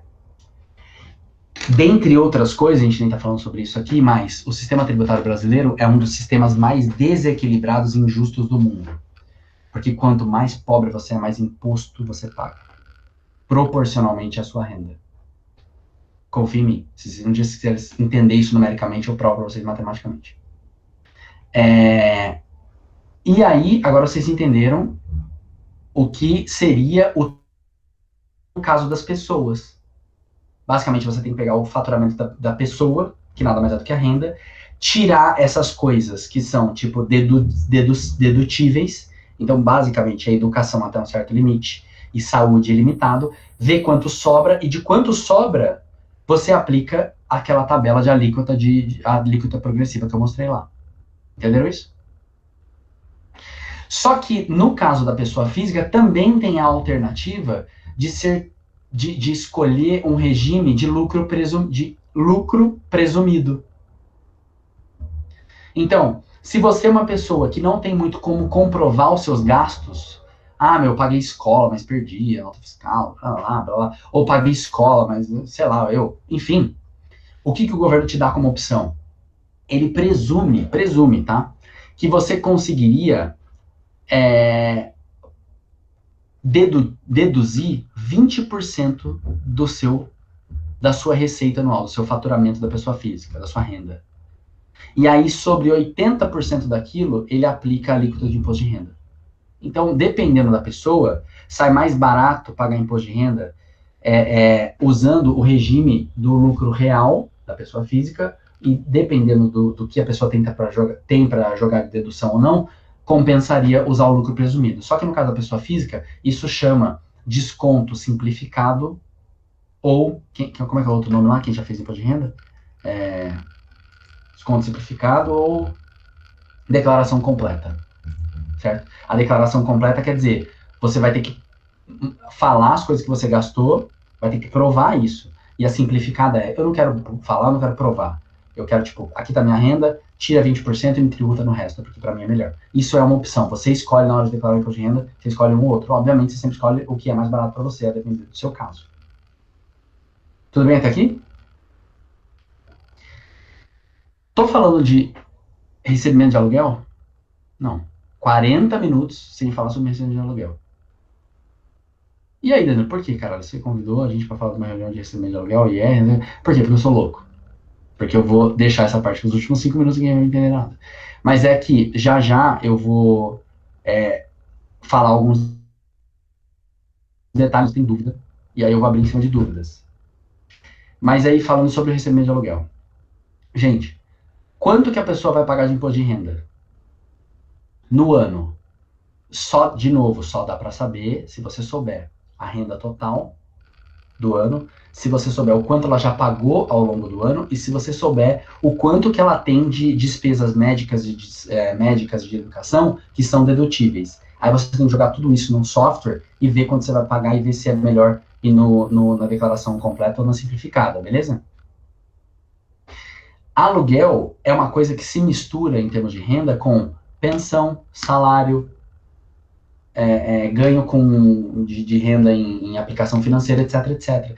Então, quando a gente quer analisar o valor de um imposto sobre o recebimento de aluguel, como que eu respondo isso? Se eu perguntar para a Jéssica, Jéssica, eu tenho um imóvel que eu vou alugar por R$3.000 por mês. Quanto que eu pago de imposto de renda? O que você tem que responder, já? Não é que você tem que responder. O que você responde?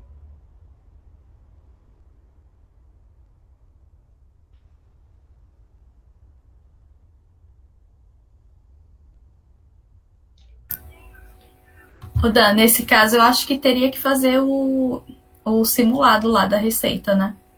Para a gente ter uma noção do valor. Mas veja o seguinte. E aí eu falaria também na questão da renda, né? Porque ele meio que é uma renda também que o proprietário tem. Então, se ele tem outras coisas que juntando não bata o valor do mês ou do ano, às vezes não daria para escolher. Esse é o problema. O problema é, quanto que eu vou pagar de imposto de renda em cima do fato de que eu recebo um aluguel de R$4.000 por mês? Não tenho a menor ideia. Porque se você quiser que eu seja seu contador ou quer que eu te ajude, me fala todas as suas outras rendas. Entendeu? E aí o que eu consigo te falar, se você quiser, é, presumindo que você não tem nenhuma outra renda, só essa, que é a que eu sei, aí eu consigo te falar. Entende o problema? E aí, qual que é o detalhe? Lembra que eu falei que como a grande parte das rendas que você tem, o governo pede para que você vá já pagando ao longo do ano e não deixe acumular a bomba para pagar de uma vez só. Aluguel é uma delas. Aluguel é uma renda que o governo exige que você já pague no mês subsequente ao recebimento. A quantia referente ao recebimento naquele mês. Só que veja que quando você faz esse pagamento, você paga na forma de uma DARF, você está pagando de forma cega, você não está olhando para as outras rendas da pessoa. Entende? Então você não sabe dizer, na verdade, se a renda que a pessoa, se o imposto que a pessoa tem que pagar em cima do recebimento deste aluguel é este valor que de fato está sendo recebido. É esse valor que de fato está sendo pago. Por quê? Porque você está cegamente olhando só para aquela receita do aluguel. E tudo bem. Porque o que o governo quer com isso é algumas coisas. Primeiro, ele não quer ficar o ano inteiro sem grana no caixa dele, governo, para ter que receber tudo de uma vez só. Número 2, ele não quer deixar que as pessoas tenham suas próprias disciplinas financeiras, porque o povo não tem. Se deixar o povo pagar de uma vez só, lá no ano que vem, o cara vai chegar lá na data e não vai ter a grana. Então ele vai fazendo isso de forma pontual ao longo do ano, e lá no final do ano é que importa tudo. E lá não importa que, ao longo do ano eu fui pagando mais do que eu devia, ou ao longo do ano eu fui pagando menos do que devia. Isso não importa, porque agora, na declaração de ajuste anual, é por isso que tem essa palavra, é que eu vou colocar tudo num bolo só e ver se eu devo para a Receita ou a Receita deve para mim.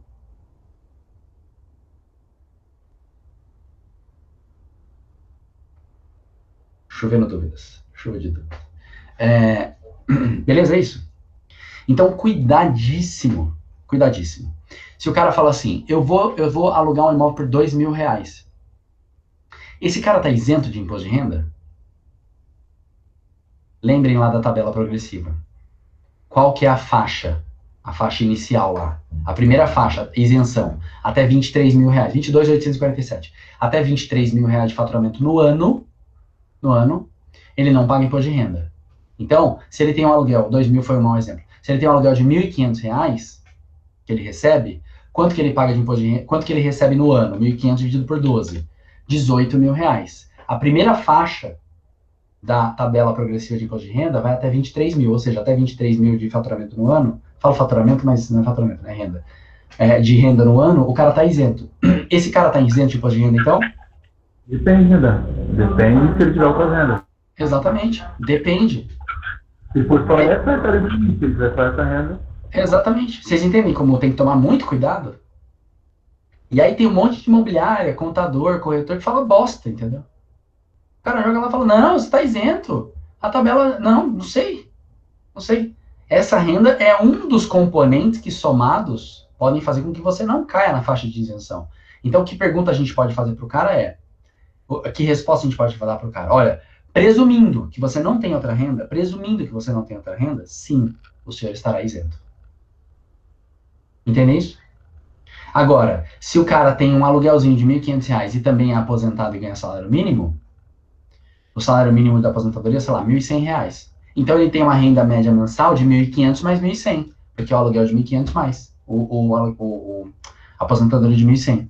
Então ele ganha 2.600 por ano. Se você multiplicar por 12, R$ 31.200. R$ 31.200 já não cai na faixa de isenção. R$ 31.200 já cai na segunda faixa. É uma alíquota de 7,5% e tem uma dedução de 1.700 e pouco. Então, esse cara, por exemplo, 7,5% acima de 31 mil, 2.340, tira 1.713 de dedução, ele vai ter que pagar R$ 627 de imposto de renda no ano, esse cara. Eu tô fazendo um monte de conta aqui rápido, se você não conseguir acompanhar exatamente, porque ninguém aqui tá aqui para decorar os valores da tabela, certo? É mais para entender como é que funciona. Entenderam isso? Entenderam mesmo assim como funciona isso? Beleza? Então, dado tudo isso, fica difícil pra caralho, né? Você responder de forma pro cara quanto ele vai pagar de imposto de renda, quanto ele não vai, porque depende de uma série de variáveis que você não tem, ou que ele vai ter que te falar. Eu cheguei a criar uma ferramenta na internet, que é uma ferramenta que eu deixo lá pública, é tipo uma planilha pública, que você preenchendo os dados do aluguel e os dados das outras rendas da pessoa, ele vai calcular quanto você tem de imposto a pagar todos os meses. Então, com isso, a pessoa consegue enxergar quanto que adicionar o aluguel no bolo de rendas que ele já tem contribui para o aumento do imposto que ele tem a pagar, entendeu? Entende isso? Fechou? Você entende? Entende o que eu quero dizer? Comecem as dúvidas aí. Ô Dan, eu tenho uma. Na verdade, não é uma dúvida, é uma pergunta que um proprietário me fez e eu acho que está relacionado com isso que você falou da renda. Ele quer saber qual o valor mínimo que ele tem que ter de renda para recolher o Carnê-Leão por mês. Veja, o que é o Carnê-Leão, tá, galera? Carnê-Leão, engraçado esse nome, né? Carnê-Leão é o nome do boleto, entre aspas, assim, não é um boleto, mas que o governo usa para ir recolhendo esse imposto de renda ao longo dos meses. Então, se você tem uma renda que é a título de salário, esse imposto de renda sobre esse salário vai ser retido na fonte. Você, como empregado, não precisa se preocupar com isso, porque a empresa vai recolher isso para você. Certo? Agora, se você, Maicon, tá, faz um corre aí, faz um trampo para alguém, e o cara vai lá e te paga um valor, você tem uma renda. Como que você vai pagar imposto em cima dessa renda? Você vai lá no site do governo, preenche lá os dados, recebi R$8.000 aqui de um serviço que eu fiz aqui do camarada meu, um rolê X. E aí, isso vai emitir um negócio chamado Carnê-Leão, que é um boletim, aí você vai lá e paga. É assim que funciona, tá? Para aluguéis é a mesma coisa. Eu não tô aqui entrando no sistema aqui para mostrar para vocês como é que faz essa declaração, que hoje em dia até mudou. É lá no ECAC, né? Mas para aluguel é a mesma coisa. Pô, recebi R$4.000 de aluguel no mês, vou lá, preencho um sisteminha, ele gera um boleto e pago. Tá? Agora, qual que é o valor mínimo que o cara tem que pagar, tem que receber para pagar Carnê-Leão? É basicamente o valor do piso de isenção, só que dividido por 12. Porque é mensal. Entendeu? A tabela progressiva, você pegar ela do jeito exato que ela é e dividir tudo por 12, você vai ter os valores mensais. Então, o piso a partir do qual o imposto de renda não é mais isento é aqueles bom e velho 23 mil. Na verdade, não é 23, né? É 22.847,76. Se eu dividir isso por 12, dá R$1.903. R$1.903,98. 1.904. Então, para rendas acima de R$1.904 no mês, se a pessoa for preencher lá o Carnê-Leão, ele vai preencher o software, ele vai gerar um ADARFzinho. Nesse caso aí, o proprietário me ligou essa semana, né? É o primeiro ano que ele vai declarar o imposto de renda. Uhum. Ele, de aluguel, só de aluguel, ele tem mais ou menos uns 2.000 e pouco por mês. Uhum. Então, nesse caso, ele já teria que fazer o recolhimento mensal. Uhum. Sim. Mas veja, qual que é o detalhe? E se ele não fizer? Ele vai ter que pagar tudo de uma vez quando ele for declarar. E o governo cobra juros e multa em cima disso? Isso aí eu já não sei. Entendeu minha dúvida? Porque você precisa, por lei, no caso de aluguéis, salário e alguns tipos de renda, ir recolhendo ao longo do ano quando você vai recebendo. E lá na declaração de ajuste anual, você vai pôr tudo no bolo e ver qual é. Esse cara que não fez isso ao longo do ano, quando chegar na declaração de ajuste anual, ele vai ter que pagar aquele valor, só que de uma vez. Aí você pensa assim, foda-se. Tipo, o cara, ele prefere ter que pagar de uma vez, ele tem grana mesmo, do que ficar todo mês com essa chatice e ficar recolhendo carnê-leão, etc. Tem alguma implicação negativa de deixar tudo para fazer depois? O que vocês acham? Acho que se não tiver juros, é relativo. Mas às vezes Então, é essa pergunta. Tem juros, tem multa? O que vocês acham?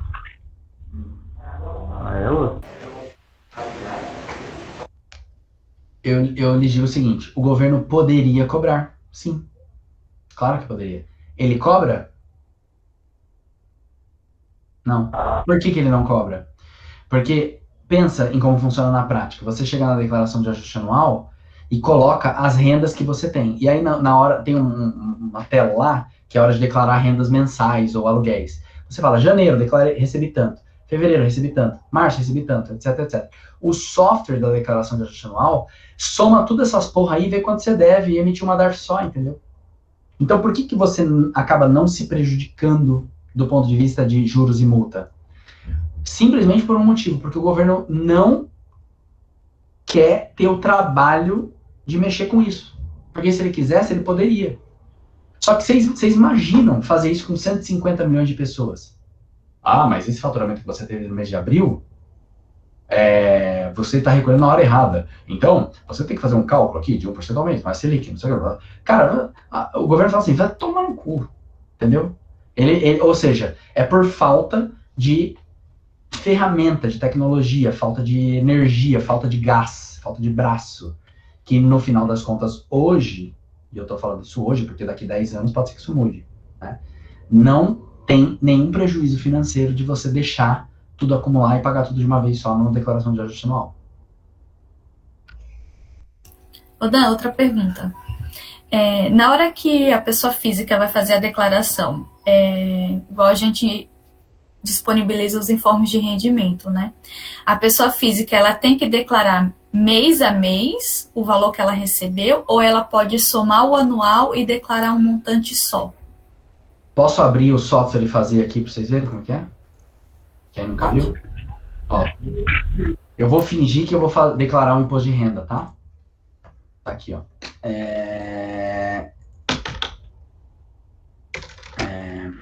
Declaração.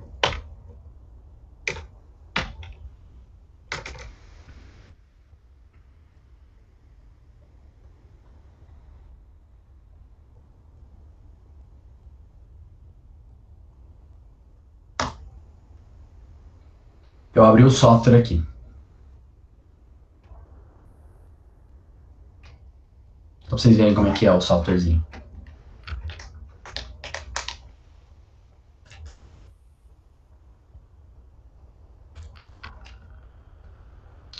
Eu vou fazer uma declaração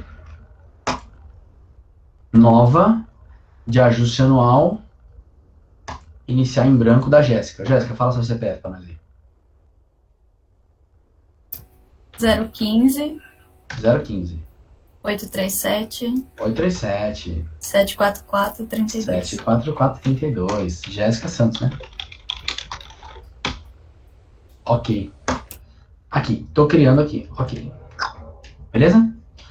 Ele é um software bastante coisinha para colocar, informação para. Vocês conseguem ver minha tela? Vocês estão vendo aqui do lado esquerdo embaixo, que está escrito por deduções legais e por desconto simplificado?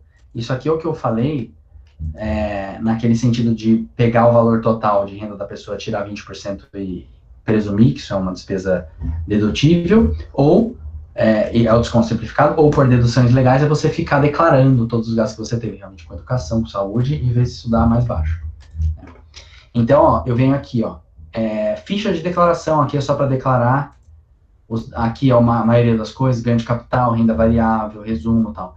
Na ficha de declaração tem uma parte aqui, ó, que é rendas tributáveis recebidas de pessoa física, que é o aluguel, quando o seu inquilino é uma pessoa física. Então, você clica aqui. E aí, aqui, ó, você tem rendimentos do trabalho não assalariado e outras informações. Tá vendo essas duas abas? O que é o rendimento do trabalho não assalariado? É o famoso autônomo. Então, ele vem aqui, nova declaração.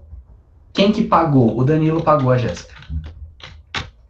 Certo? E aí, quanto que eu paguei? R$ 1.500. Em janeiro, ok. Tá vendo? Aparece aqui, ó. Em janeiro, recebeu de alguém do CPF não informado, né? Do beneficiário não informado, R$ 1.500. Aí faz isso para fevereiro, para março, para abril, para maio. É um saco. Outras informações. Aí aqui você tem o aluguel, pensão, o rendimento de exterior.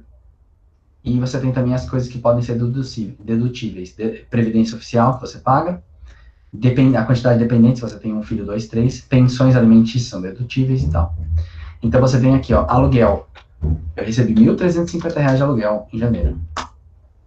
Recebi R$ 1.500 em fevereiro. Recebi 5.600 não sei o quê em março. E assim vai, entendeu? Então você declara por mês. Você declara mês a mês aqui. O aluguel você não informa, tá vendo? O CPF de quem pagou, nada disso. Só põe valor, é só isso que o cara faz. Só isso. E se ao longo do mês ele já foi recolhendo o carnê-leão, o que ele faz? Aqui nessa última coluna aqui, ó. DARF já pagos com código 090. Então em janeiro eu já paguei um carnê-leão de 120. Em fevereiro eu já paguei um carnê-leão de 100. Em março eu já paguei um carnê-leão de 1.000. Tá?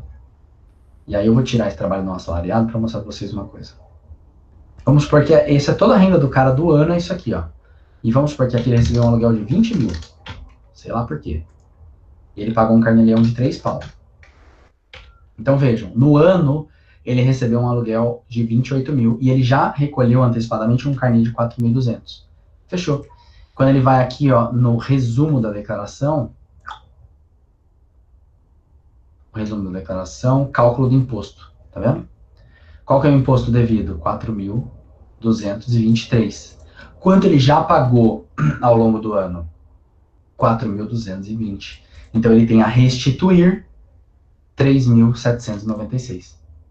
Se ele fosse lá e dissesse o seguinte, eu vou voltar lá naquela tela e vou falar, eu não paguei nada de carnê-leão. Nada. Eu fui um tosco, entendeu? Paga nada, eu fui recebendo aluguel e foda-se. Ó, não paguei nada de carnê-leão. Só recebi 28 mil aqui de aluguel. Tá bom. Aí eu vou voltar lá em cálculo do imposto, ó. Quanto que eu paguei? Nada. Se eu devo 423 e não paguei nada, quanto eu devo? 423. Isso no deduções legais. Mas se eu optar pelo regime do desconto simplificado, não tenho nada a pagar. Olha que bonito. Porque ele desconta 20% e ele usa 22 mil de base de cálculo, que está abaixo da faixa de isenção. Então, sempre você olha aqui e vê o que sai mais barato para você.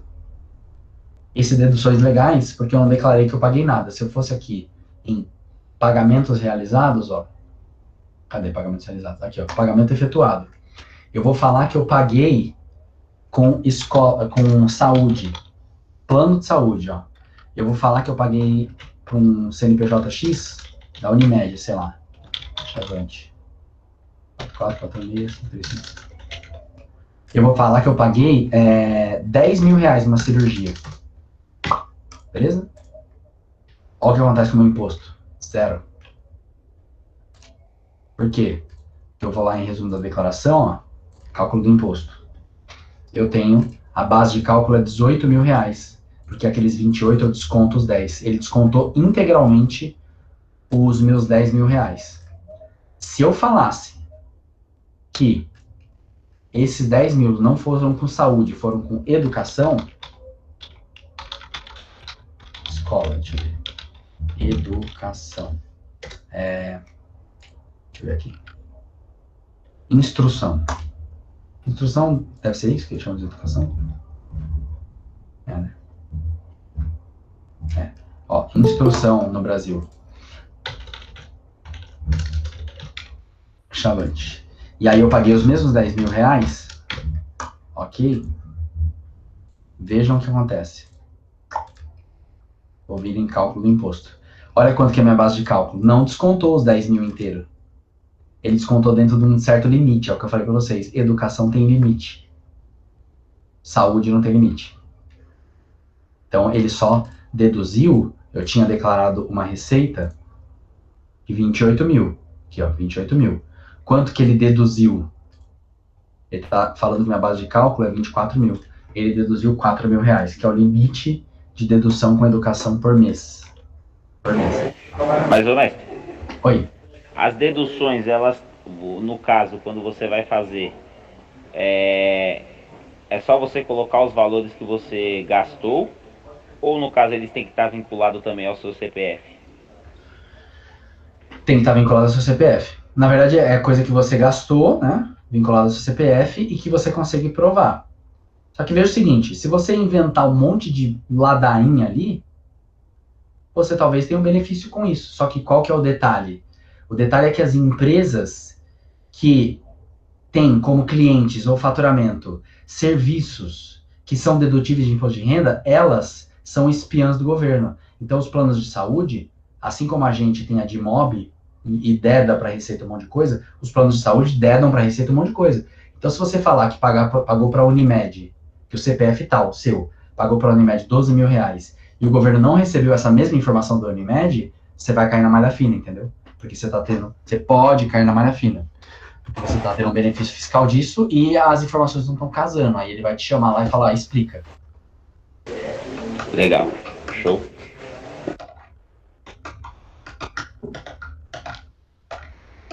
O que mais de dúvida?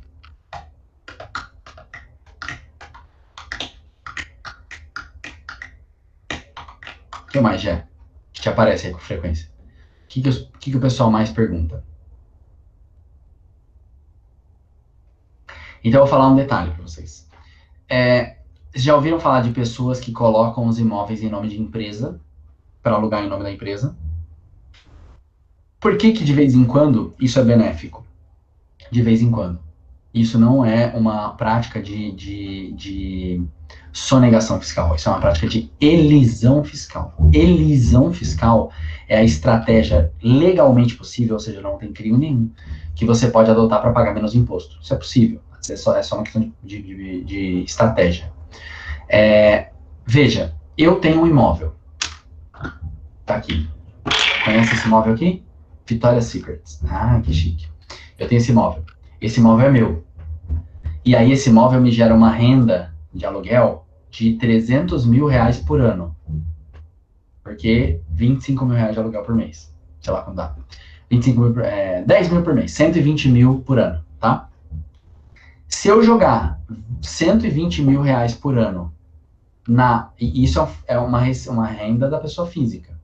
120 mil reais por ano na alíquota, na tabela progressiva, o que acontece? Está acima do teto, então vai cair na faixa de 27,5 e eu vou tirar o valor de dedução. 120 mil reais por ano vezes 27,5% dá 33 mil reais de imposto por ano, e aí eu tiro 10.432, que é a dedução. Então eu tenho a pagar quanto? 22.500 no ano. De novo, um aluguel de 10 mil por ano, esse imóvel é meu. Esse imóvel é meu. Se eu receber 10 mil de aluguel por mês, eu recebo 120 mil no ano. Quanto eu tenho de pagar de imposto no ano? 22.500. Beleza? Então, se você dividir 22.500 por 12, para saber mais ou menos a média no mês, R$ 1.880. Então, eu recebo 10 mil reais e pago 1.880 de imposto todo mês. Tudo bem até aqui? Beleza. E se eu fizer o seguinte, quer saber? Eu não quero mais ser dono desse imóvel. Eu quero criar uma empresa. Uma empresa que vai nascer especificamente com o objetivo de ter imóveis e receber aluguéis de imóveis. E aí eu tiro esse imóvel do meu nome e passo para o nome da empresa. Tudo bem?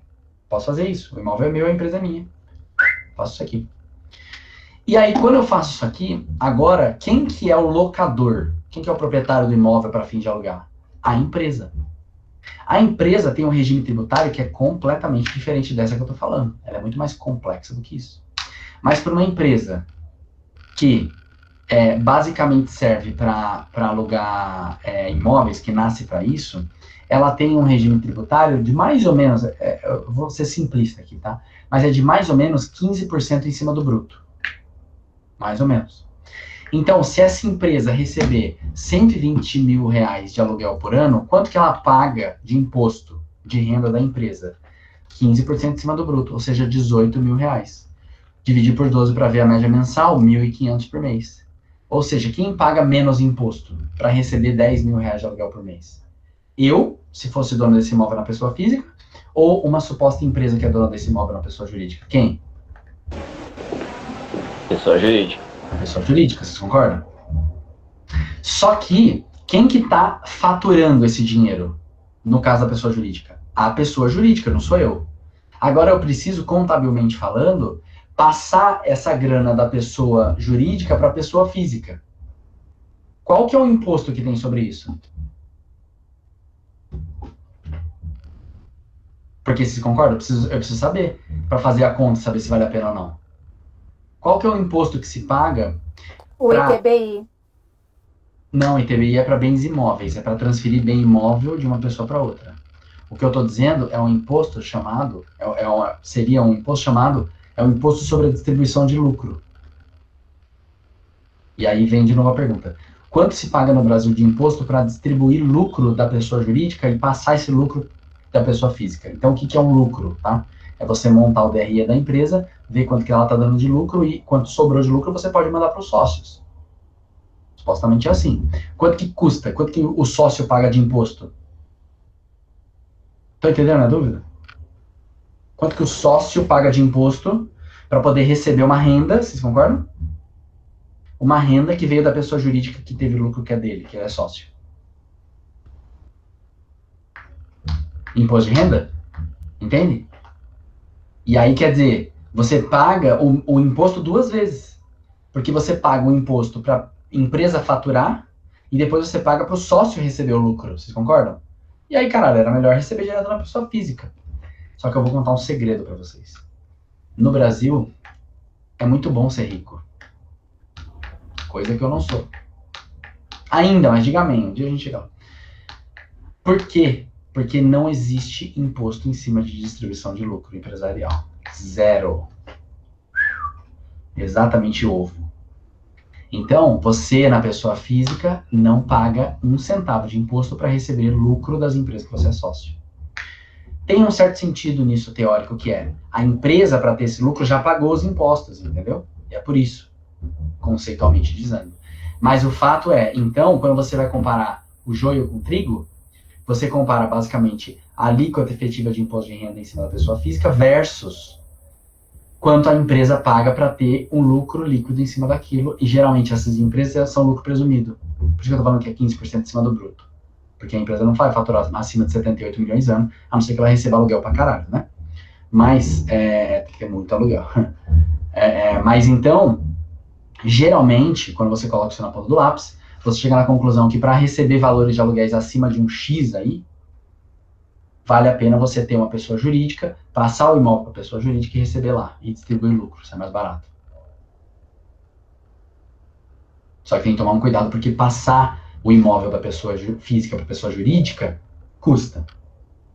E aí sim que entra o ITBI, que na cidade de São Paulo é de 3% em cima do valor do imóvel. Então tem que fazer uma conta com cuidado e ver se vale a pena, e se sim, se esse investimento de passar o imóvel da pessoa física para a jurídica, ele se paga em quanto tempo em função da economia de tributo que você tem. Essa análise não é uma análise muito fácil de fazer de cabeça.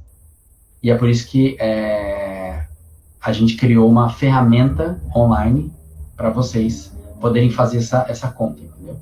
Uma ferramenta mega simples de usar, que está pública para qualquer um. E se a Raquel quiser, qualquer um entra lá Você entra aqui no nosso Linktree. É aqui, ó. Então, é uma planilha que você põe. Qual que é a renda da pessoa sem contar o aluguel? Sem contar o aluguel, ela ganha sei lá, sem contar o aluguel, salário, pensão, não sei. Ela ganha 5 mil por mês. Ah, legal. Qual que é a renda mensal de aluguel? Sem contar comissão da imobiliária, IPTU e condomínio, porque essas coisas são dedutíveis. Ela recebe por mês de aluguel 3 mil reais. Beleza. Então, quanto que ele recebe por mês somando as duas rendas? 8 mil. Tá? Qual que é o valor desse imóvel na prefeitura? 3.500. Quanto se paga para uma empresa de contabilidade criar uma empresa para ter e administrar esse imóvel? R$1.000 por mês. Quanto você paga de honorário para o contador cuidar dessa empresa para você por mês? Vamos por R$100. E aqui essa planilha faz a simulação dos dois cenários. O cenário de deixar este imóvel na pessoa física e aqui é o cenário de passar para a pessoa jurídica. Se essa pessoa deixar na pessoa física, ele paga R$825 por mês de imposto de renda, somando as duas rendas. Se ele tirar esta renda da pessoa física, 3 mil, porque ele tirou o imóvel do nome dele e passou para o nome da empresa, e tiver na pessoa física só os 5 mil de renda e os 3 mil de renda via da empresa, quanto ele paga? Ele paga R$839 de imposto por causa do imóvel. Aqui ele paga R$825 de imposto por causa de receber o aluguel. Então, compensa mandar o imóvel para a pessoa jurídica. Só que quanto custa mandar o imóvel para a pessoa jurídica? Eu faço até essa estimativa aqui embaixo. Ó. Custa mais ou menos 11 mil, 12 mil reais. Então, compensa você ter uma economia de R$400 por mês. Gastar 12 mil para ter uma economia de 400 por mês, vai demorar 30 meses para esse valor se pagar. Entendeu? Então, tem que fazer essa conta direitinho. Só que, se você estiver, neste momento, comprando um novo imóvel, aí não tem esse custo, entendeu? Porque passar o imóvel comprar na pessoa física ou comprar na pessoa jurídica dá o mesmo custo. Então, se você vai comprar um imóvel agora para alugar, então aí é muito mais fácil fazer valer a pena. Se você está comprando agora ou construindo agora. O que você ia falar, Anderson? Por exemplo, quando você vai abrir a empresa, o proprietário vai abrir a empresa de administração de bens, aí ele vai ter que declarar um capital dessa empresa, certo? Uhum. Beleza. Aí vamos dizer, ele declarou o capital lá da empresa que ele recebe 5 mil reais de aluguel. E ele está recebendo 10 mil reais de aluguel. O imposto que ele vai pagar é o imposto já em cima do valor de diferença ou já é o imposto do cálculo da alíquota já definido? Acho que você está confundindo capital social com faturamento e renda. Capital social é quanto você declara quando a empresa nasce, que ela não é o quanto ela vale, mas é o quanto você vai injetar de dinheiro para ela começar a viver. Isso é capital social. Beleza? Quanto eu vou injetar? Eu, na pessoa física, preciso injetar uma grana para essa empresa nascer e viver até o momento a partir do qual ele anda com as próprias pernas, concorda? Isso é o capital social. Isso é um valor. Isso não tem nada a ver com renda da empresa, é faturamento da empresa. Então, se eu vou criar uma empresa para especificamente ter um imóvel, alugar um imóvel e ter renda em cima desse imóvel, qual que é o capital social dessa empresa? Tipicamente, o valor desse imóvel. Porque é quanto eu tenho que investir na empresa. A empresa tem que, número 1, ter o imóvel. Entendeu? Então, o capital social dessa empresa vai ser 200 mil reais, o valor do imóvel. A renda que ela vai ter mensalmente com o aluguel não tem nada a ver com isso. Entendeu? Show. E aí o que acontece esse imóvel está no nome da pessoa física, tá? E aí eu faço um contrato social, que na verdade é uma certidão de nascimento da empresa, escroto falar isso, mas é isso. Eu faço um contrato social e digo assim, a empresa Danilo, administração de bens, não sei o quê, ela vai ter um capital social de 300 mil reais, que serão pagos pelo sócio, né, para a empresa através da integralização do capital. Será integralizado o capital através do imóvel tal. Entendeu? Aí eu pego esse contrato social, isso significa basicamente o quê? Que eu estou passando um imóvel da pessoa física minha para a pessoa jurídica minha. E isso daí, eu posso pegar esse contrato, levar no cartório de registro de imóveis e passar. Só que isso daí tem TBI. Se essa empresa especificamente for criada para receber aluguel. Agora, se eu comprar o imóvel já no nome da pessoa jurídica, eu vou pagar ITBI, claro, mas eu pagaria também para a pessoa física. Então é mais fácil fazer o número valer a pena, entendeu? Legal. Tá fazendo sentido isso aí pra vocês? Não? Pessoal de Brasília, tirem uma dúvida aí. Dúvidas brasilienses com certeza são complexas. Certeza que vai virar uma bomba que eu não tenho a menor ideia de como responder. Agora. Com medo, hein? Todo mundo sem dúvida aqui. Sem dúvida. O pessoal tá jogando buraco ali, ó. Aqui não dá pra ver, tá longe a câmera. Tá jogando buraco ali. Brincando. E aí, o que mais? Ô, Gé, faz mais uma dúvida aí, pra gente dar tchau pro pessoal. Da que eu me lembro, acho que era isso. Deixa eu te perguntar outra coisa. A gente tem casos de proprietário que tem bastante imóveis, pessoa física. Acho que era mais ou menos isso que você já estava comentando aí com o Anderson. O recolhimento de imposto, se ele mudar para pessoa jurídica, é mais baixo do que pessoa física, né? Então, depende. Tem que simular, entendeu? Porque na pessoa jurídica, como ele vai criar uma empresa especificamente feita para receber aluguel, geralmente a tributação é mais ou menos uns 15% em cima do valor bruto recebido. Certo? Tá. E se você, na pessoa física, tiver uma faixa de renda que você caia numa alíquota efetiva abaixo de 15%, é melhor receber na pessoa física, entendeu? Então depende do valor do aluguel e depende das outras rendas da pessoa. Não dá para falar assim, de baixo pronto. Beleza. É para isso que serve a planilha ali, para fazer essa conta e fazer essa comparação. É que a gente tá com um caso, assim, com uma proprietária nossa, que os imóveis dela tá tudo indo pro quinto andar e ela tá tendo esse problema, né? Ela tentou distribuir pra família, assim, colocar a locação em nome da família, mas meio que não deu muito certo. Acabou prejudicando a família dela. E aí a gente meio até que comentou com ela a questão da empresa, para ela verificar com o contador se compensa. Para ela abrir uma empresa para administrar e receber os aluguéis. Sim. Aí que tá. Essa história de ver com o contador... Sabe o que o contador... Sabe o que o contador vai falar? Não sei. Sabe o que ele vai falar? Eu não sei o que ele vai falar, mas o que ele vai falar? Bosta. O cara não sabe fazer, mano. Ele não sabe fazer essa análise. Desculpa, mas ele... Não são todos. Eu tô sendo injusto aqui. Mas é muito difícil achar um contador que sabe fazer essa conta aqui que eu tô falando aqui, entendeu? Que consegue fazer essa análise de verdade e dar uma resposta precisa. E fala, é isso, é aquilo outro. É igual advogado imobiliário. Chega o comprador do imóvel e fala, meu advogado falou tal coisa. Nossa senhora. O que seu advogado sabe sobre completamente de imóvel, filho? Então, assim, o problema é que geralmente quando o cara vai procurar o contador, ele procura quem? O tio dele, o amigo, o cara que já é contador da empresa do filho. O cara não é especialista em contabilidade de aluguéis, entendeu?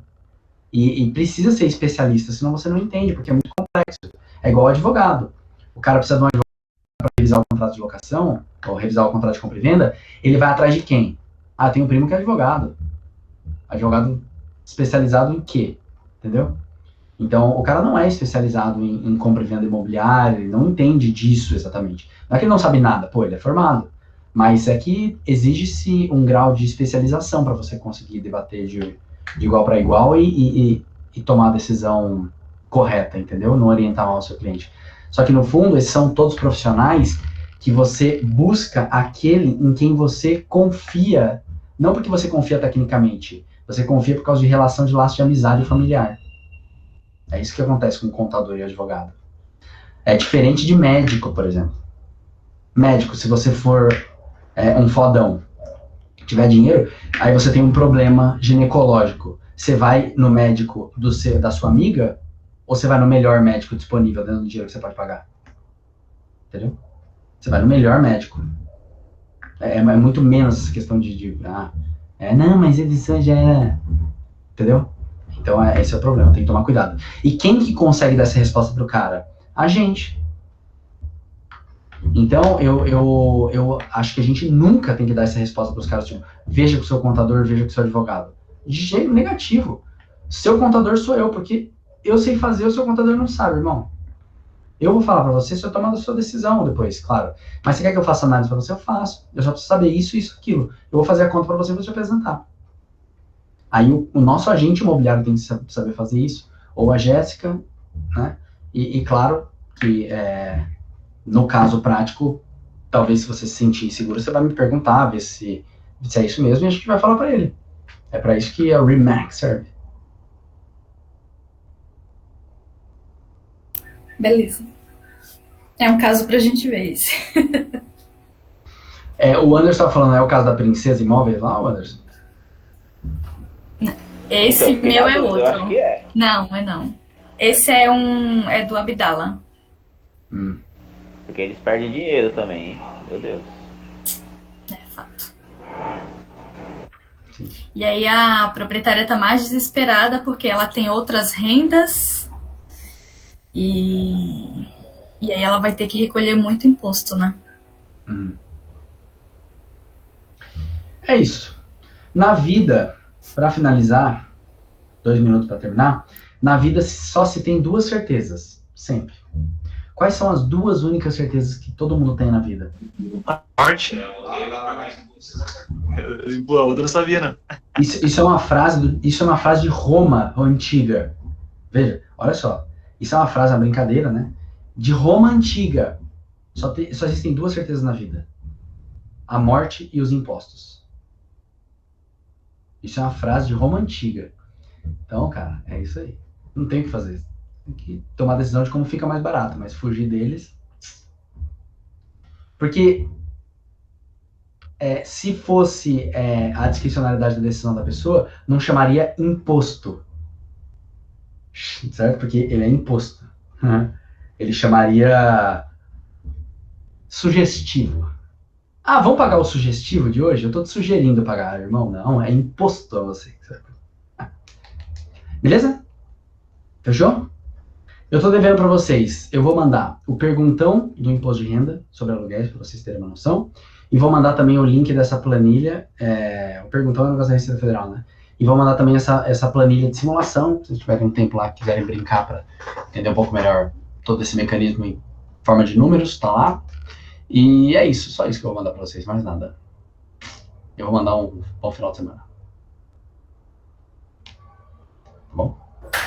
Não esquece de mandar pra gente aqui de Brasília. Brasília, mando sim, pode deixar. Dê o seu zap, eu mando pra você. Falou, gente. Beijo e abraço pra vocês. Beijo, tchau, bom final de semana. Vocês também. Tchau e bênção.